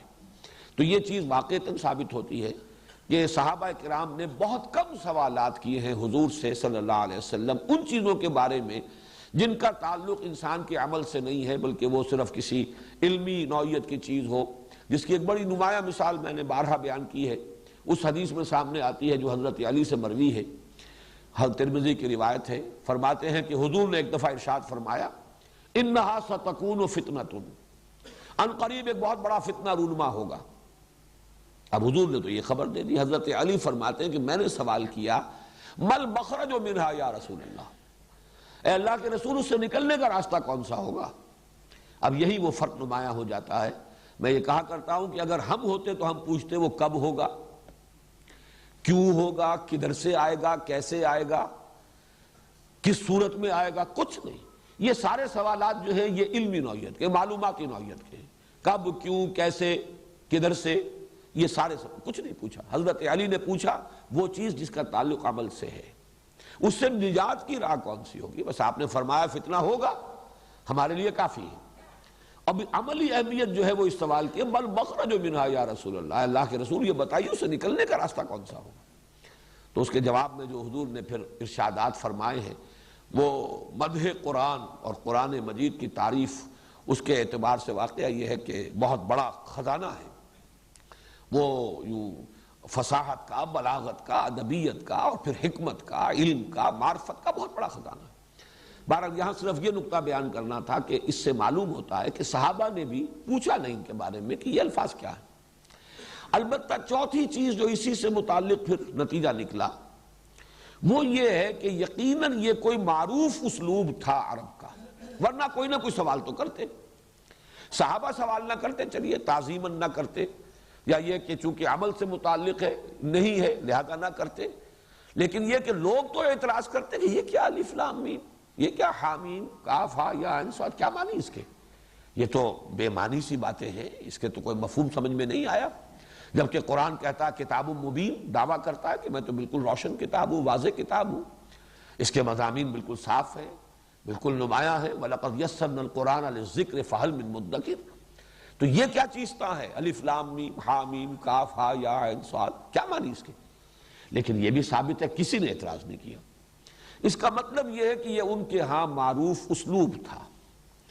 ان کے ہاں خطیب شاید خطبہ دیتے ہوئے پہلے اس طرح کے حروف کوئی بول کر کوئی مناسبت بھی ہو سکتی ہے، وہ میں عرض کروں گا اس کے بارے میں کیا کیا مناسبتیں لوگوں نے اپنے جو بھی ذہن کی جو رسائی ہے اور جو بھی جولانی ہے فکر کی اس کے اعتبار سے بیان کیے ہیں. تو ہو سکتا ہے کہ اس زمانے میں یہ ایک معروف اسلوب ہو اور اسی وجہ سے مشرکین نے، کفار نے، معاندین نے، دشمنوں نے کوئی اعتراض نہیں کیا. حالانکہ جیسے کہ تیسرے رکوع میں چل کر آ جائے گا، بعض اعتراضات انہوں نے کیے کہ یہ کیا ہے قرآن مجید میں مچھر کی تشبیہ دی جا رہی ہے، مچھر تو بڑی حقیر شے ہے، کہیں مکڑی کی تشبیہ دے دی گئی ہے. اس کا جواب دیا گیا کہ تشبیہ کا حسن تو اس میں ہوتا ہے کہ جس چیز کے لیے تشبیہ ہے اس کے ساتھ مناسبت ہے کہ نہیں ہے، نہ یہ کہ کوئی شے حقیر ہے.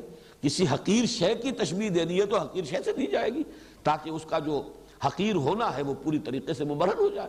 یہ جواب دیا گیا.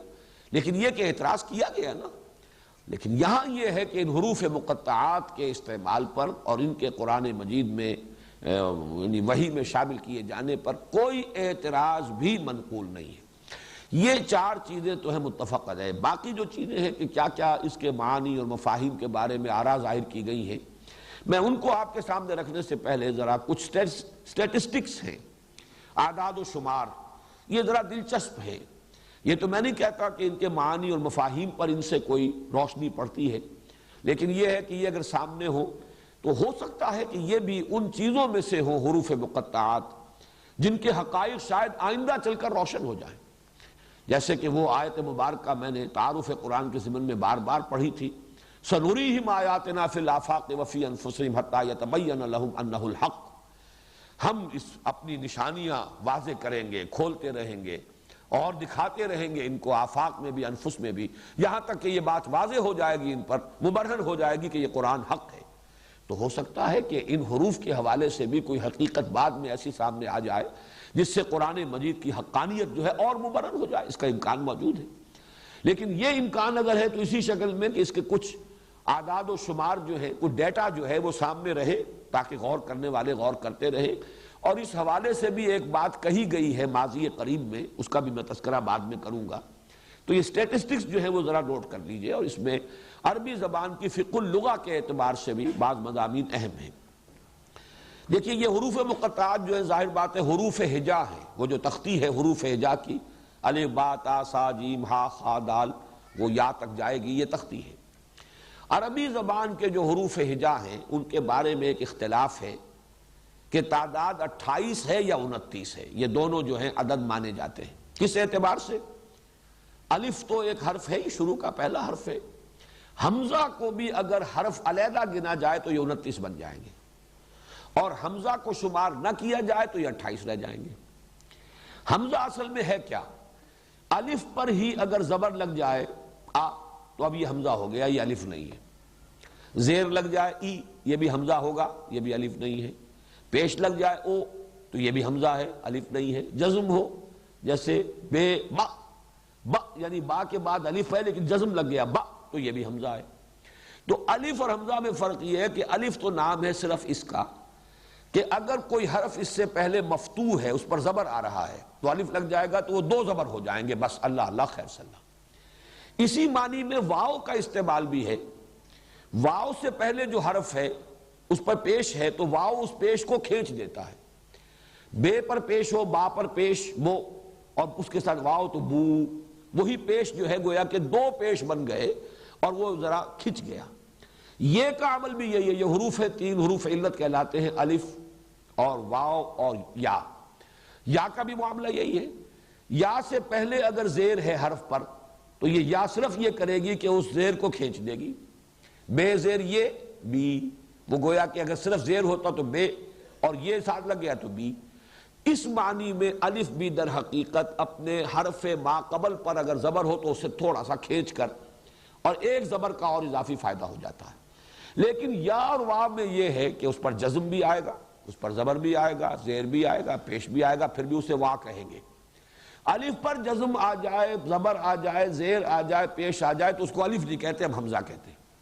تو یہ ذرا فرق ذہن میں رکھیے، الف ورسس حمزہ. یہ جو حروف ہجا ہیں عربی کے اس کے اعتبار سے اس کو سمجھ، اسی لیے حمزۃ الوصل کہتے ہیں. جہاں پر الف لگا ہوتا ہے، یا الف لام جو ہے، اب اس کا بھی ہم کہتے ہیں یہ لام تعریف، اور اس کے اندر وہ حمزہ جو ہے اس کو شمار ہی نہیں کرتے، الف کو شمار ہی نہیں کرتے، اس لیے کہ وہ حمزہ وصل ہے، لیکن اس کو حمزہ کہتے ہیں، الف نہیں کہتے۔ دوسری بات یہ نوٹ کیجئے کہ یہ جو 28 یا 29 حروف ہیں، بلکہ میں اب 28 کے اعتبار سے تقسیم کر رہا ہوں، ان کی پوری تختی کو 3 میں تقسیم کر لیں۔ درمیان میں 5 جوڑے ہیں تو 6، جن میں سے ہر جوڑے کے اندر ایک حرف ہے نقطے والا، ایک بغیر نقطے کے۔ دال زال، فرق کیا ہے؟ صرف نقطے کا۔ را زا، فرق کیا ہے؟ صرف نقطے کا۔ سین شین، یہاں پہ ایک کی بجائے 3 نقطے لگ گئے، لیکن فرق وہی ہے۔ صاد ضاد، وہی ایک نقطہ۔ طا ظا، ایک نقطے کا فرق۔ عین غین، ایک نقطے کا فرق۔ یہ ویسے تو 6 جوڑے ہیں، لیکن ان میں سے دال زال کو ذرا علیحدہ کر دیجئے تو را سے لے کر اور غین تک یہ 10 حروف درمیانی کی تختی ہے۔ ان میں یہ نوٹ کر لیجئے کہ ان میں سے نقطے والا حرف نہیں لیا گیا حروف مقطعات میں، بغیر نقطے کا لیا گیا ہے۔ را ہے، زا نہیں ہے، سین ہے، شین نہیں ہے، صاد ہے، ضاد نہیں ہے، طا ہے، ظا نہیں ہے، عین ہے، غین نہیں ہے۔ ان 5 جوڑوں میں سے 5 حروف جو نقطوں کے بغیر ہیں وہ حروف مقطعات میں شامل ہیں، اور جو نقطے والے ہیں وہ نہیں ہیں۔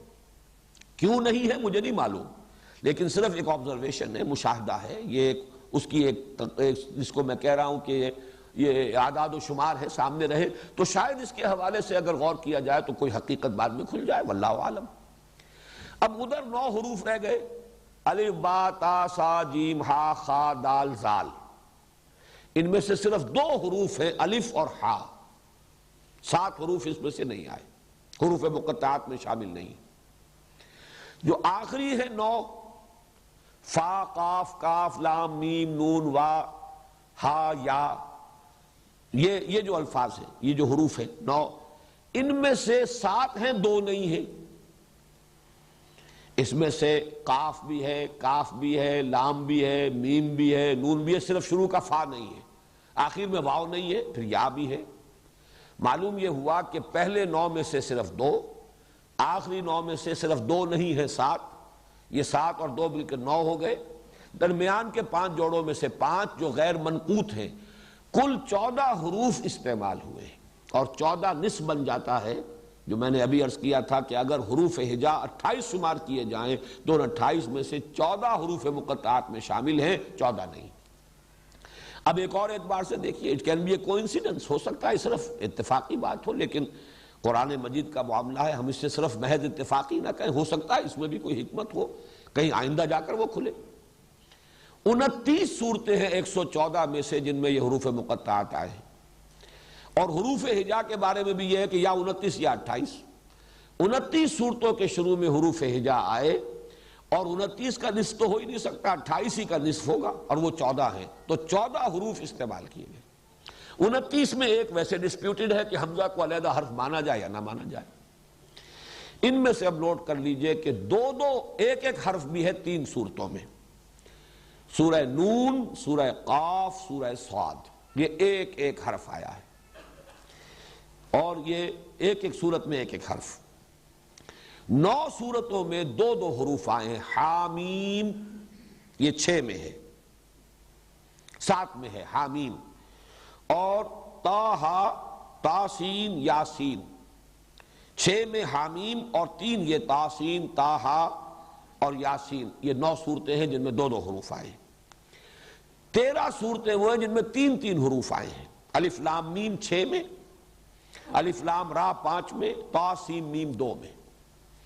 2 صورتیں وہ ہیں جن میں 4 آئے ہیں، الف لام میم را، الف لام میم صاد، یہ 2 صورتیں جن میں 4 آئے ہیں۔ 2 صورتیں ہیں جن میں 5 آئے ہیں، کاف ہا یا عین صاد، اور ہا میم عین سین قاف، یہ 2 صورتیں۔ تو ان سب کو جمع کیجئے، 1 سے لے کر 5 تک کے حروف جو ہے مقطعات کی شکل میں آئے ہیں۔ اور ان میں بھی ایک بات میں پہلے بھی بتا چکا ہوں، حامیم 2 حروف ہیں لیکن آیت شمار ہوتے ہیں، الف لام را 3 ہے، آیت شمار نہیں ہوتی۔ یہ تمام چیزیں میں بیان کر چکا ہوں، شروع میں توقیفی ہیں جو حضور نے بتایا۔ ایک ہی صورت ہے جس میں حروف مقطعات 2 آیتوں پر مشتمل، حامیم ایک آیت، عین سین قاف دوسری آیت۔ یہ سورہ شورى واحد صورت ہے قرآن مجید کی جس کی کہ 2 آیتیں حروف مقطعات پر مشتمل ہیں۔ یہ تو ہوئے وہ جو میں نے کہا تھا کچھ فیکٹس اینڈ فگرز، کچھ سٹیٹسٹکس، کچھ اعداد و شمار۔ اب آئیے ان کے مفہوم کے بارے میں۔ ایک رائے یہ ہے کہ یہ نام ہے، بہت سے حضرات کی رائے ہے سورتوں کے نام ہیں۔ جزوی طور پر یہ بات صحیح ہے۔ سورہ نون کو ہم سورہ نون کہتے ہیں نام کے نون کے حوالے سے، اگرچہ اس کا نام ایک اور بھی ہے، اس کو سورہ قلم بھی کہا گیا، نون والقلم وما یسطرون۔ سورہ قاف، اس کو سورہ قاف کہتے ہیں، اس کا کوئی اور دوسرا نام بھی نہیں۔ یاسین، اس کو سورہ یاسین کہتے ہیں، کوئی اور نام نہیں ہے اس کا۔ طٰہٰ، سورہ طٰہٰ کہتے ہیں، اس کا کوئی اور نام نہیں۔ صاد، سورہ صاد ہی اس کا نام ہے۔ اس اعتبار سے ایک رائے یہ ہے کہ تمام جو یہ حروف مقطعات ہیں یہ سورتوں کے نام ہیں۔ جزوی طور پر صحیح ہے بات، کلی طور پر صحیح نہیں، اس لیے کہ تمام سورتوں میں تو یہ آئے نہیں۔ نمبر 2 یہ کہ اگر الف لام میم 6 سورتوں کے شروع میں آ رہا ہے یہ حروف مقطعات، تو 6 سورتوں کا ایک نام تو نہیں ہو سکتا۔ الف لام میم سجدہ تو اگرچہ نام اس کا رکھا گیا ہے، سورہ سجدہ بھی کہہ دیتے ہیں، الف لام میم سجدہ بھی کہہ دیتے ہیں، حامیم سجدہ سے علیحدہ کرنے کے لیے۔ لیکن یہ کہ یہ بات صرف جزوی طور پر صحیح ہے، مولانا اصلاحی صاحب کو اس پر بہت اصرار ہے کہ یہ نام ہی ہے، اور انہوں نے تو یہاں تک کہ یہ اس کو جملہ بنایا ہے اور کہا ہے ھذا الف لام میم۔ الف لام میم سے پہلے ھذا کو گویا کہ محذوف مانا ہے، یہ الف لام میم ہے، یہ ترجمہ کیا ہے۔ لیکن میرا جیسا کہ میں نے عرض کیا ہے کہ میں سمجھتا ہوں کہ جزوی طور پر بات صحیح ہے، لیکن اس کو قاعدہ کلیہ نہیں بنایا جا سکتا، اس اعتبار سے بات ویلڈ نہیں ہے۔ ایک رائے دی ہے مولانا فراہی کے استاد مولانا فراہی رحمۃ اللہ علیہ نے، وہ رائے ویسے بڑی دلچسپ ہے کہ عربی زبان کے حروف اور عبرانی زبان کے حروف یہ مشترک ہیں، اور یہ حروف بھی چینی زبان کے جو الفابیٹس ہیں انہی کی طریقے سے اشیاء کی صورتوں سے اخذ کیے گئے ہیں، اور وہ نام ہوتے ہیں ان چیزوں کا، علامت بھی بنتے ہیں۔ بعض زبانیں جو ہیں، اکثر زبانیں تو وہ ہیں کہ جن کے الفابیٹس جو ہیں آواز کے حوالے سے ہیں، لیکن یہ کہ بعض زبانوں کے الفابیٹس شکلوں سے ہیں، وہ اشیاء کی صورتوں سے اخذ کیے گئے ہیں۔ مثلا چائنیز زبان جو ہے اس وقت دنیا کی بہرحال بڑی زبانوں میں سے ہے، اس لیے کہ 1/5 جو ہے پاپولیشن دنیا میں ان چینیوں کی ہے، وہ بھی اسی طریقے سے صورتوں کی، جو چیزوں کی اشیاء ان کی صورتیں جو ہیں ان سے وہ جو حروف جو ہے وہ ماخوذ ہیں۔ تو مولانا فراہی کی تحقیق یہ ہے کہ عربی اور عبرانی کے حروف الفابیٹس جو ہیں یہ بھی اشیاء کی صورتوں سے۔ الف کچھ گائے کے سر کے مانند لکھا جاتا تھا، اور اس سے مراد بھی گائے ہے۔ بے کو بیت، بیت الفابیٹ جو آپ کہتے ہیں، الفابیٹ الف بیت، یہ بیت کیا ہے؟ یہ عبرانی کا بیت ہے، اور یہ بیت کیا ہے؟ گھر، بیت۔ آپ تصور کیجئے کسی زمانے گھر کا کیا نقشہ ہوتا تھا، چھت ڈالنی جب تک انسان کو نہیں آئی تھی تو گھر ہوتی تھی صرف 4 دیواری، اور یہ بے جس طرح لکھا جاتا ہے یوں بنا کر، یہ 2 دیواریں کھڑی ہوئی ہے، نیچے زمین ہے، یہ بیت ہے، یہ گھر ہے۔ با در حقیقت ریپرزنٹ کرتا ہے بیت کو، یعنی گھر کو۔ اسی طرح جیم جو ہے اس طریقے سے لکھتے تھے جیسے اونٹ کا سر ہوتا ہے، اسی طرح کا خم جو ہے اس کی گردن کے ساتھ آ کر، اور اس کو جیمل، جیمل جو ہے عبرانی میں جیم کو جیمل کہا جاتا ہے، اور آپ کو معلوم ہے کہ جمل عربی زبان میں اونٹ کو کہتے ہیں۔ اسی طریقے سے نون، نون یہ مچھلی کے مانند لکھا جاتا تھا، جیسے مچھلی کا آپ نے کبھی کسی مصور کے ہاں دیکھا ہو تصویر میں، تو بس ایک کرڈ لائن، کرڈ لائن کے ساتھ ایک نقطہ اگر تو ذرا آپ نے اوپر کر کے درمیان میں ڈال دیا تو یہ چاند تارے کو ریپرزنٹ کرے گا، اور اگر ایک طرف نقطہ ڈالا ہے تو یہ مچھلی کی شکل بن جائے گی، وہ نقطہ آنکھ کو ریپرزنٹ کرے گا اور یہ مچھلی کی صورت بن جائے گا۔ اور یہ قرآن سے ثابت ہے، نون کا لفظ جو ہے مچھلی کے معنی میں قرآن میں آیا ہے۔ وَظَنُّونِ إِذْ ذَهَبَ مُغَاضِبًا، اور حضرت یونس علیہ السلام جس کو کہ اللہ کے حکم سے مچھلی نے نگل لیا تھا اور مچھلی کے پیٹ میں وہ رہے ہیں ایک طرح سے قیدی، اللہ تعالیٰ کے قیدی، پھر مچھلی نے اگلا ہے انہیں، تو یہ مچھلی والے، اور صاحب الحوت کہا گیا ہے سورہ نون میں، سورہ نون کے آخر میں حضرت یونس علیہ السلام کا ذکر آ رہا ہے صاحب الحوت، فاصبر لحکم ربک ولا تکن کصاحب الحوت اذ نادی وہو مکظوم، اور صاحب الحوت مچھلی والا، اور سورت شروع ہو رہی ہے نون والقلم وما یسطرون، گویا کہ مناسبت ہے، آخر میں صاحب الحوت ذو النون کا ذکر ہو رہا ہے اور نون سے سورت شروع ہوئی ہے۔ اسی طرح مولانا فرائی کا کہنا ہے کہ توئے جو لکھتے تھے یہ عبرانی زبان میں تا جو ہے یہ سانپ کو ریپرزنٹ کرتی ہے، توئے، تا جسے ہم کہیں گے عربی کے اعتبار سے، اردو میں توئے کہتے ہیں۔ جیسے کوبرا کبھی آپ نے دیکھا ہو، اس نے پھن اٹھایا ہوا ہو تو ایک اس کا دھڑ کا حصہ جو ہے اٹھا ہوا ہے، اوپر پھن ہے اور نیچے کنڈلی ہے، تو تا جو ہے در حقیقت وہ ایک طریقے سے ریپرزنٹ کرتا ہے سانپ کو۔ اور یہ بھی بات ہے صحیح، جن صورتوں میں حضرت موسیٰ علیہ السلام کے حالات جو ہیں خصوصاً ذکر کیے گئے ہیں، ان میں شروع میں جو حروف آئے ہیں وہ تا کے ساتھ ہیں، تا تو تقریباً جو اس کے 5 رکوع ہیں وہ حضرت موسیٰ علیہ السلام کے حالات پر ہے، اور ان کا سب سے بڑا معجزہ یہی تھا کہ ان کی لاٹھی جو ہے وہ سانپ کی شکل اختیار کر لیتی تھی۔ تو یہ ایک مناسبت سی نظر آ رہی ہے اس کے اندر۔ تو یہ مختلف چیزیں ایسی ہیں کہ جو انہوں نے، میم وہ کہتے ہیں کہ پانی کی لہر، میم جیسے لکھی جاتی ہے، وہ میم پڑی میم، ایک تو وہ نیچے کھڑی میم جو ہوتی ہے اس کا نیچے آپ لے جاتے ہیں ڈنڈا، لیکن عام طور پر میم جو ہے عربی زبان کی وہ پڑی میم جو ہے ایک طرف کنڈی سی ہے اور دوسری طرف وہ اس کا وہ بازو تقریباً ہاریزونٹل جو جاتا ہے، یہ سمندر کی لہر کے مانند۔ اس میں بھی وہ صورتیں کہ جن میں حضرت موسیٰ علیہ السلام کے عصا سے سمندر کا پھٹ جانا جو ہے اس کا تذکرہ ہے، اس کے شروع میں الف لام میم طا سین میم، ان صورتوں میں میم کا جو ہے حرف آیا ہے۔ تو یہ بھی میں سمجھتا ہوں کہ ایک درجے میں دلچسپی کی بات ہے، ایک مناسبت بعض حروف میں تو یقیناً نظر آ رہی ہے، نون کی سورہ نون کے ساتھ مناسبت، تا کی تا ہا تا سین میم کے ساتھ مناسبت، یہ کافی سمجھ میں آنے والی باتیں ہیں، لیکن اس پر بھی تمام چیزیں جو ہیں وہ ایکسپلین نہیں کی جا سکتی، اسے بھی قاعدہ کلیہ جو ہے پوری بات اس کے اندر نہیں سمجھی جا سکتی۔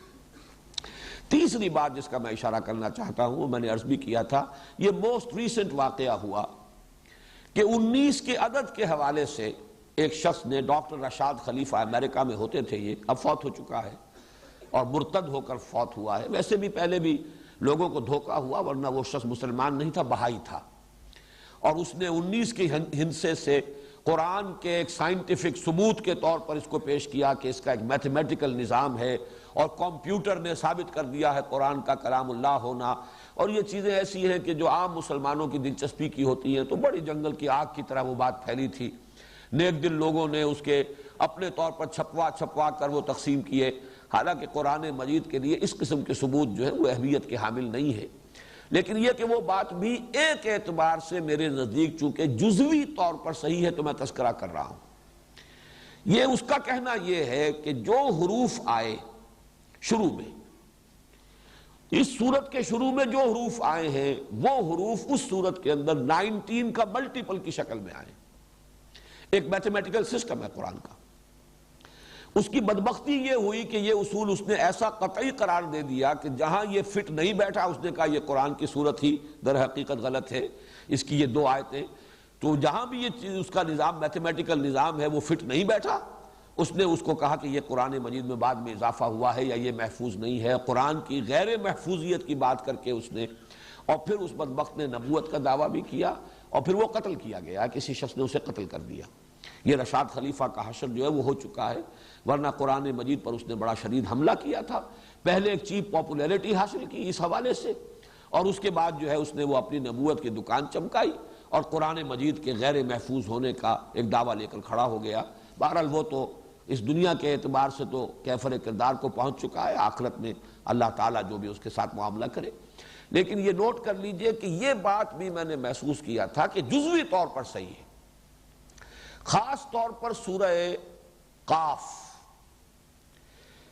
میں، سورہ قاف جو شروع ہوتی ہے قاف والقرآن المجید سے 57 مرتبہ آیا ہے حرف قاف، یہ میں نے گنتی بھی کی ہے۔ اصل میں بڑی صورتوں کا تو بڑا مشکل ہے، آدمی اسی کام کے لیے بیٹھ جائے وہ حروف کی گنتی کرے، لیکن یہ کہ بہت سے حضرات نے یہ کام کیا، تنقیدیں بھی کی، ثابت بھی کیا کہ اس نے جھوٹ بھی بولا ہے، غلط اعداد و شمار بھی دیے ہیں، لیکن یہ سورہ قاف میں مجھے ایک کافی اس کی بات جو ہے وزنی نظر آئی کہ 57 مرتبہ آیا ہے، اور ایک جگہ پر قوم لوط کی بجائے اخوان و لوط آیا ہے۔ پورے قرآن میں حضرت لوط علیہ السلام کا جہاں ذکر ہوا ہے کہیں اخوان و لوط نہیں آیا، قوم لوط آیا ہے۔ سورہ قاف میں قوم اگر آ جاتا لوط کے ساتھ بھی تو یہ حرف جو ہے قاف سورہ قاف کے اندر 58 مرتبہ ہو جاتا اور وہ ملٹیپل نہ رہتا 19 کا۔ اس اعتبار سے بعض جگہوں پر یہ بات بھی ایک جزوی حقیقت ہو سکتی ہے۔ اس نے بڑی ایک طرح سے کنونسنگ ایک قرآن مجید سے استشہاد بھی کیا تھا، علیہا 19 یہ سورہ مدثر میں جو آیت آئی ہے کہ جہنم پر جو فرشتے یا جو اس کے نگران ہیں، پہرے دار ہیں، وہ 19 ہیں۔ 19 فرشتے کہیں، سرہنگ کہیں، جو بھی وہاں کے ذمہ دار نگران ہیں، 19 ہیں، علیہا 19۔ اب یہ 19 کا لفظ وہاں پر آیا ہے۔ اس نے کہا قرآن مجید کو بھی گارڈ کر رہا ہے 19 کا ہندسہ۔ یہ اس اعتبار سے اس نے بات شروع کی، لیکن یہ کہ اول تو مجھے اس کی بات پہلے غلط محسوس ہوئی۔ اس نے کہا آیت بسم اللہ کے 19 حروف ہیں، حالانکہ وہ 19 حروف نہیں بنتے۔ وہیں پر اس کا در حقیقت بات کا غلط ہونا تو مجھ پر تو ثابت ہو گیا تھا، لہذا میں نے اس کی بات کو زیادہ سیریسلی لیا ہی نہیں۔ البتہ آج کی دنیا میں چونکہ ایک بہت بڑی معروف شخصیت ہے شیخ احمد دیدات، اور وہ عیسائیت کی تردید میں اور مناظرے جو انہوں نے کامیاب کیے ہیں عیسائی علماء سے اور پادریوں سے، اس میں جو انہیں اللہ نے کامیابیاں دی ہیں، اس کی وجہ سے وہ بہت پاپولر ہیں، بہت یعنی دنیا کے اندر عالم اسلام میں وہ بہت زیادہ متاثر ہو گئے تھے اس سے رشاد سے، اور انہوں نے اس خیال کو بہت پھیلایا ہے۔ الحمدللہ کہ اس درجے میں کبھی بھی میں قائل نہیں ہوا اور نہ میں نے اس کو اس انداز سے پھیلایا۔ بعد میں بہرحال انہوں نے بھی پھر اپنا وہ جو رجوع کرنا اور توبہ، انہوں نے خط لکھا کہ میں مغالطے میں تھا اس شخص کے بارے میں، اور اس سے انہوں نے اعلان برات کیا ہے۔ لیکن الحمدللہ کہ میں نے یہ تو سمجھا کہ کوئی جزوی حقیقت یہ بھی ہے جس کے کہیں ڈانڈے مل جائیں گے کہیں چل کر، باقی اس سے زیادہ اس کی اہمیت میں نے کبھی نہیں دی تھی۔ اس وقت بھی میں صرف اس کا تذکرہ اس اعتبار سے کر رہا ہوں کہ کم سے کم سورہ قاف میں جزوی طور پر جہاں نام ہونا بھی جزوی طور پر صحیح ہے، جہاں مولانا فراہی کا نظریہ بھی جزوی طور پر اپلیکیبل ہے، وہاں یہ بھی ایک پہلو ہے 19 کا ہندسہ، اور سورہ قاف کی مثال میرے نزدیک جو ہے وہ بڑی اہم ہے۔ اس میں اب آخری بات جو میں کہنا چاہ رہا ہوں وہ یہ ہے، اور یہ بڑی مثال ہے اس کی، کہ چاہے حبر الامہ کا قول ہے لیکن اسے بھی امت میں قبول حاصل نہیں ہوا۔ حبر الامہ حضرت عبداللہ ابن عباس رضی اللہ تعالی عنہما، آپ کو معلوم ہے کہ علم تفسیر کے اندر ان کا بڑا اونچا مقام ہے صحابہ میں۔ حضور نے اس کے لیے خاص دعا کی تھی حضرت ابن عباس کے لیے رضی اللہ تعالی عنہما، اللہم فقہہ فی الدین وعلمہ التاویل، اے اللہ اپنے اس نوجوان اپنے اس بندے کو دین کا فہم عطا فرما اور قرآن کی تاویل کا علم عطا فرما۔ تو حبر الامہ کہلاتے ہیں وہ کہ اکثر جو تفسیری روایات ہیں وہ حضرت ابن عباس ہی سے چلتی ہیں، انہی کے 4-5 وہ جو اہم شاگرد ہیں، اکرمہ بھی ہیں اور مختلف حضرات ہیں، مجاہد ہیں، وہ انہی کے گویا کے شاگردوں میں سے ہیں۔ انہوں نے ایک رائے ظاہر کی کہ یہ جو حروف مقطعات ہیں یہ جملوں کا مخفف ہیں، جملوں کی مخفف صورت ہے۔ الف لام میم سے مراد ہے انا اللہ ارا، الف لام میم، انا کا الف، حالانکہ وہاں حمزہ ہے الف نہیں ہے، انا کا پہلا حرف، اللہ کا درمیانی حرف لام، اور ارا الف لام میم، انا اللہ اعلم، اعلموں کا آخری حرف میم، تو انا اللہ اعلم، میں اللہ ہی سب سے بڑھ کر جاننے والا ہوں، یہ جملہ ہوا۔ اس کا پہلے لفظ کا پہلا حرف، درمیانی لفظ کا درمیانی حرف، آخری لفظ کا آخری حرف، الف لام میم بن گیا۔ الف لام را سے مراد ہے اللہ ارا۔ اب یہ بھی ان کا اپنا ایک خیال ہے، تو میں اس کو اس لیے دلیل کے طور پر لا رہا ہوں کہ ہمارے مفسرین نے اسے قبول نہیں کیا۔ اگر یہ ہوتا کہ حضور نے فرمایا ہوتا تو سر تسلیم خم، گردنیں گرانی ہے، بات ماننی ہے، لیکن یہ کہ ذاتی خیال، چونکہ یہ مرفوع قول نہیں ہے، حضرت عبداللہ ابن عباس رضی اللہ تعالی عنہما کا ذاتی خیال ہے، لہذا اسے مفسرین نے صرف ذکر کر دیا ہے علمی ایک دلچسپی کے انداز میں۔ باقی یہ کہ اس قول کو بھی خواہ وہ حبر الامہ کا قول ہے، اسے بھی قبول حاصل نہیں ہوا امت میں۔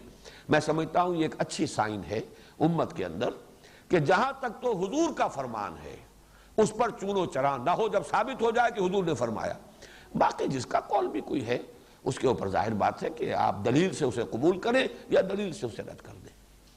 بس حروف مقطعات کے بارے میں اسی قدر عرض کرنا تھا۔ اب کل انشاءاللہ تعالی اب سورہ بقرہ کا ہم سلسلے وار مطالعہ کریں گے۔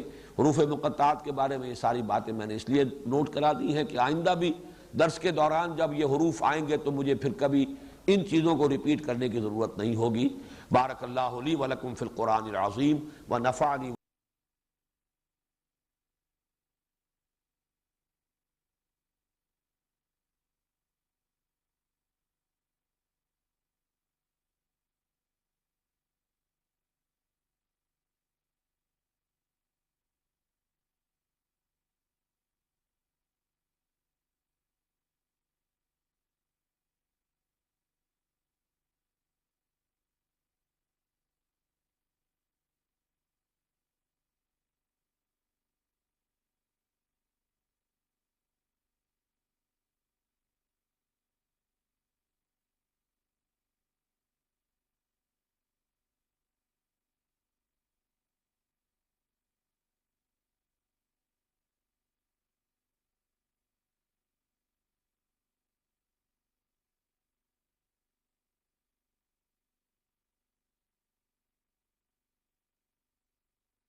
نحمده ونصلي على رسوله الكريم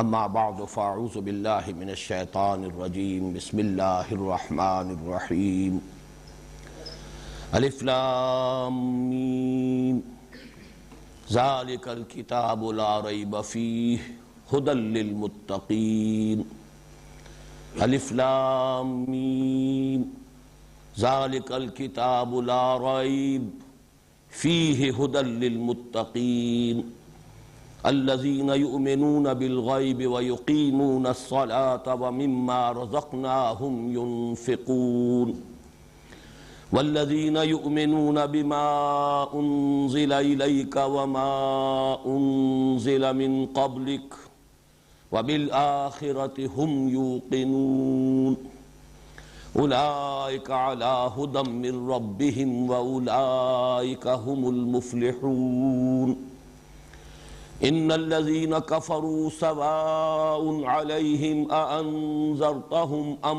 لم تنذرهم لا يؤمنون ختم الله على قلوبهم وعلى سمعهم وعلى أبصارهم غشاوة وَلَهُمْ عَذَابٌ عَظِيمٌ صدق اللہ العظیم۔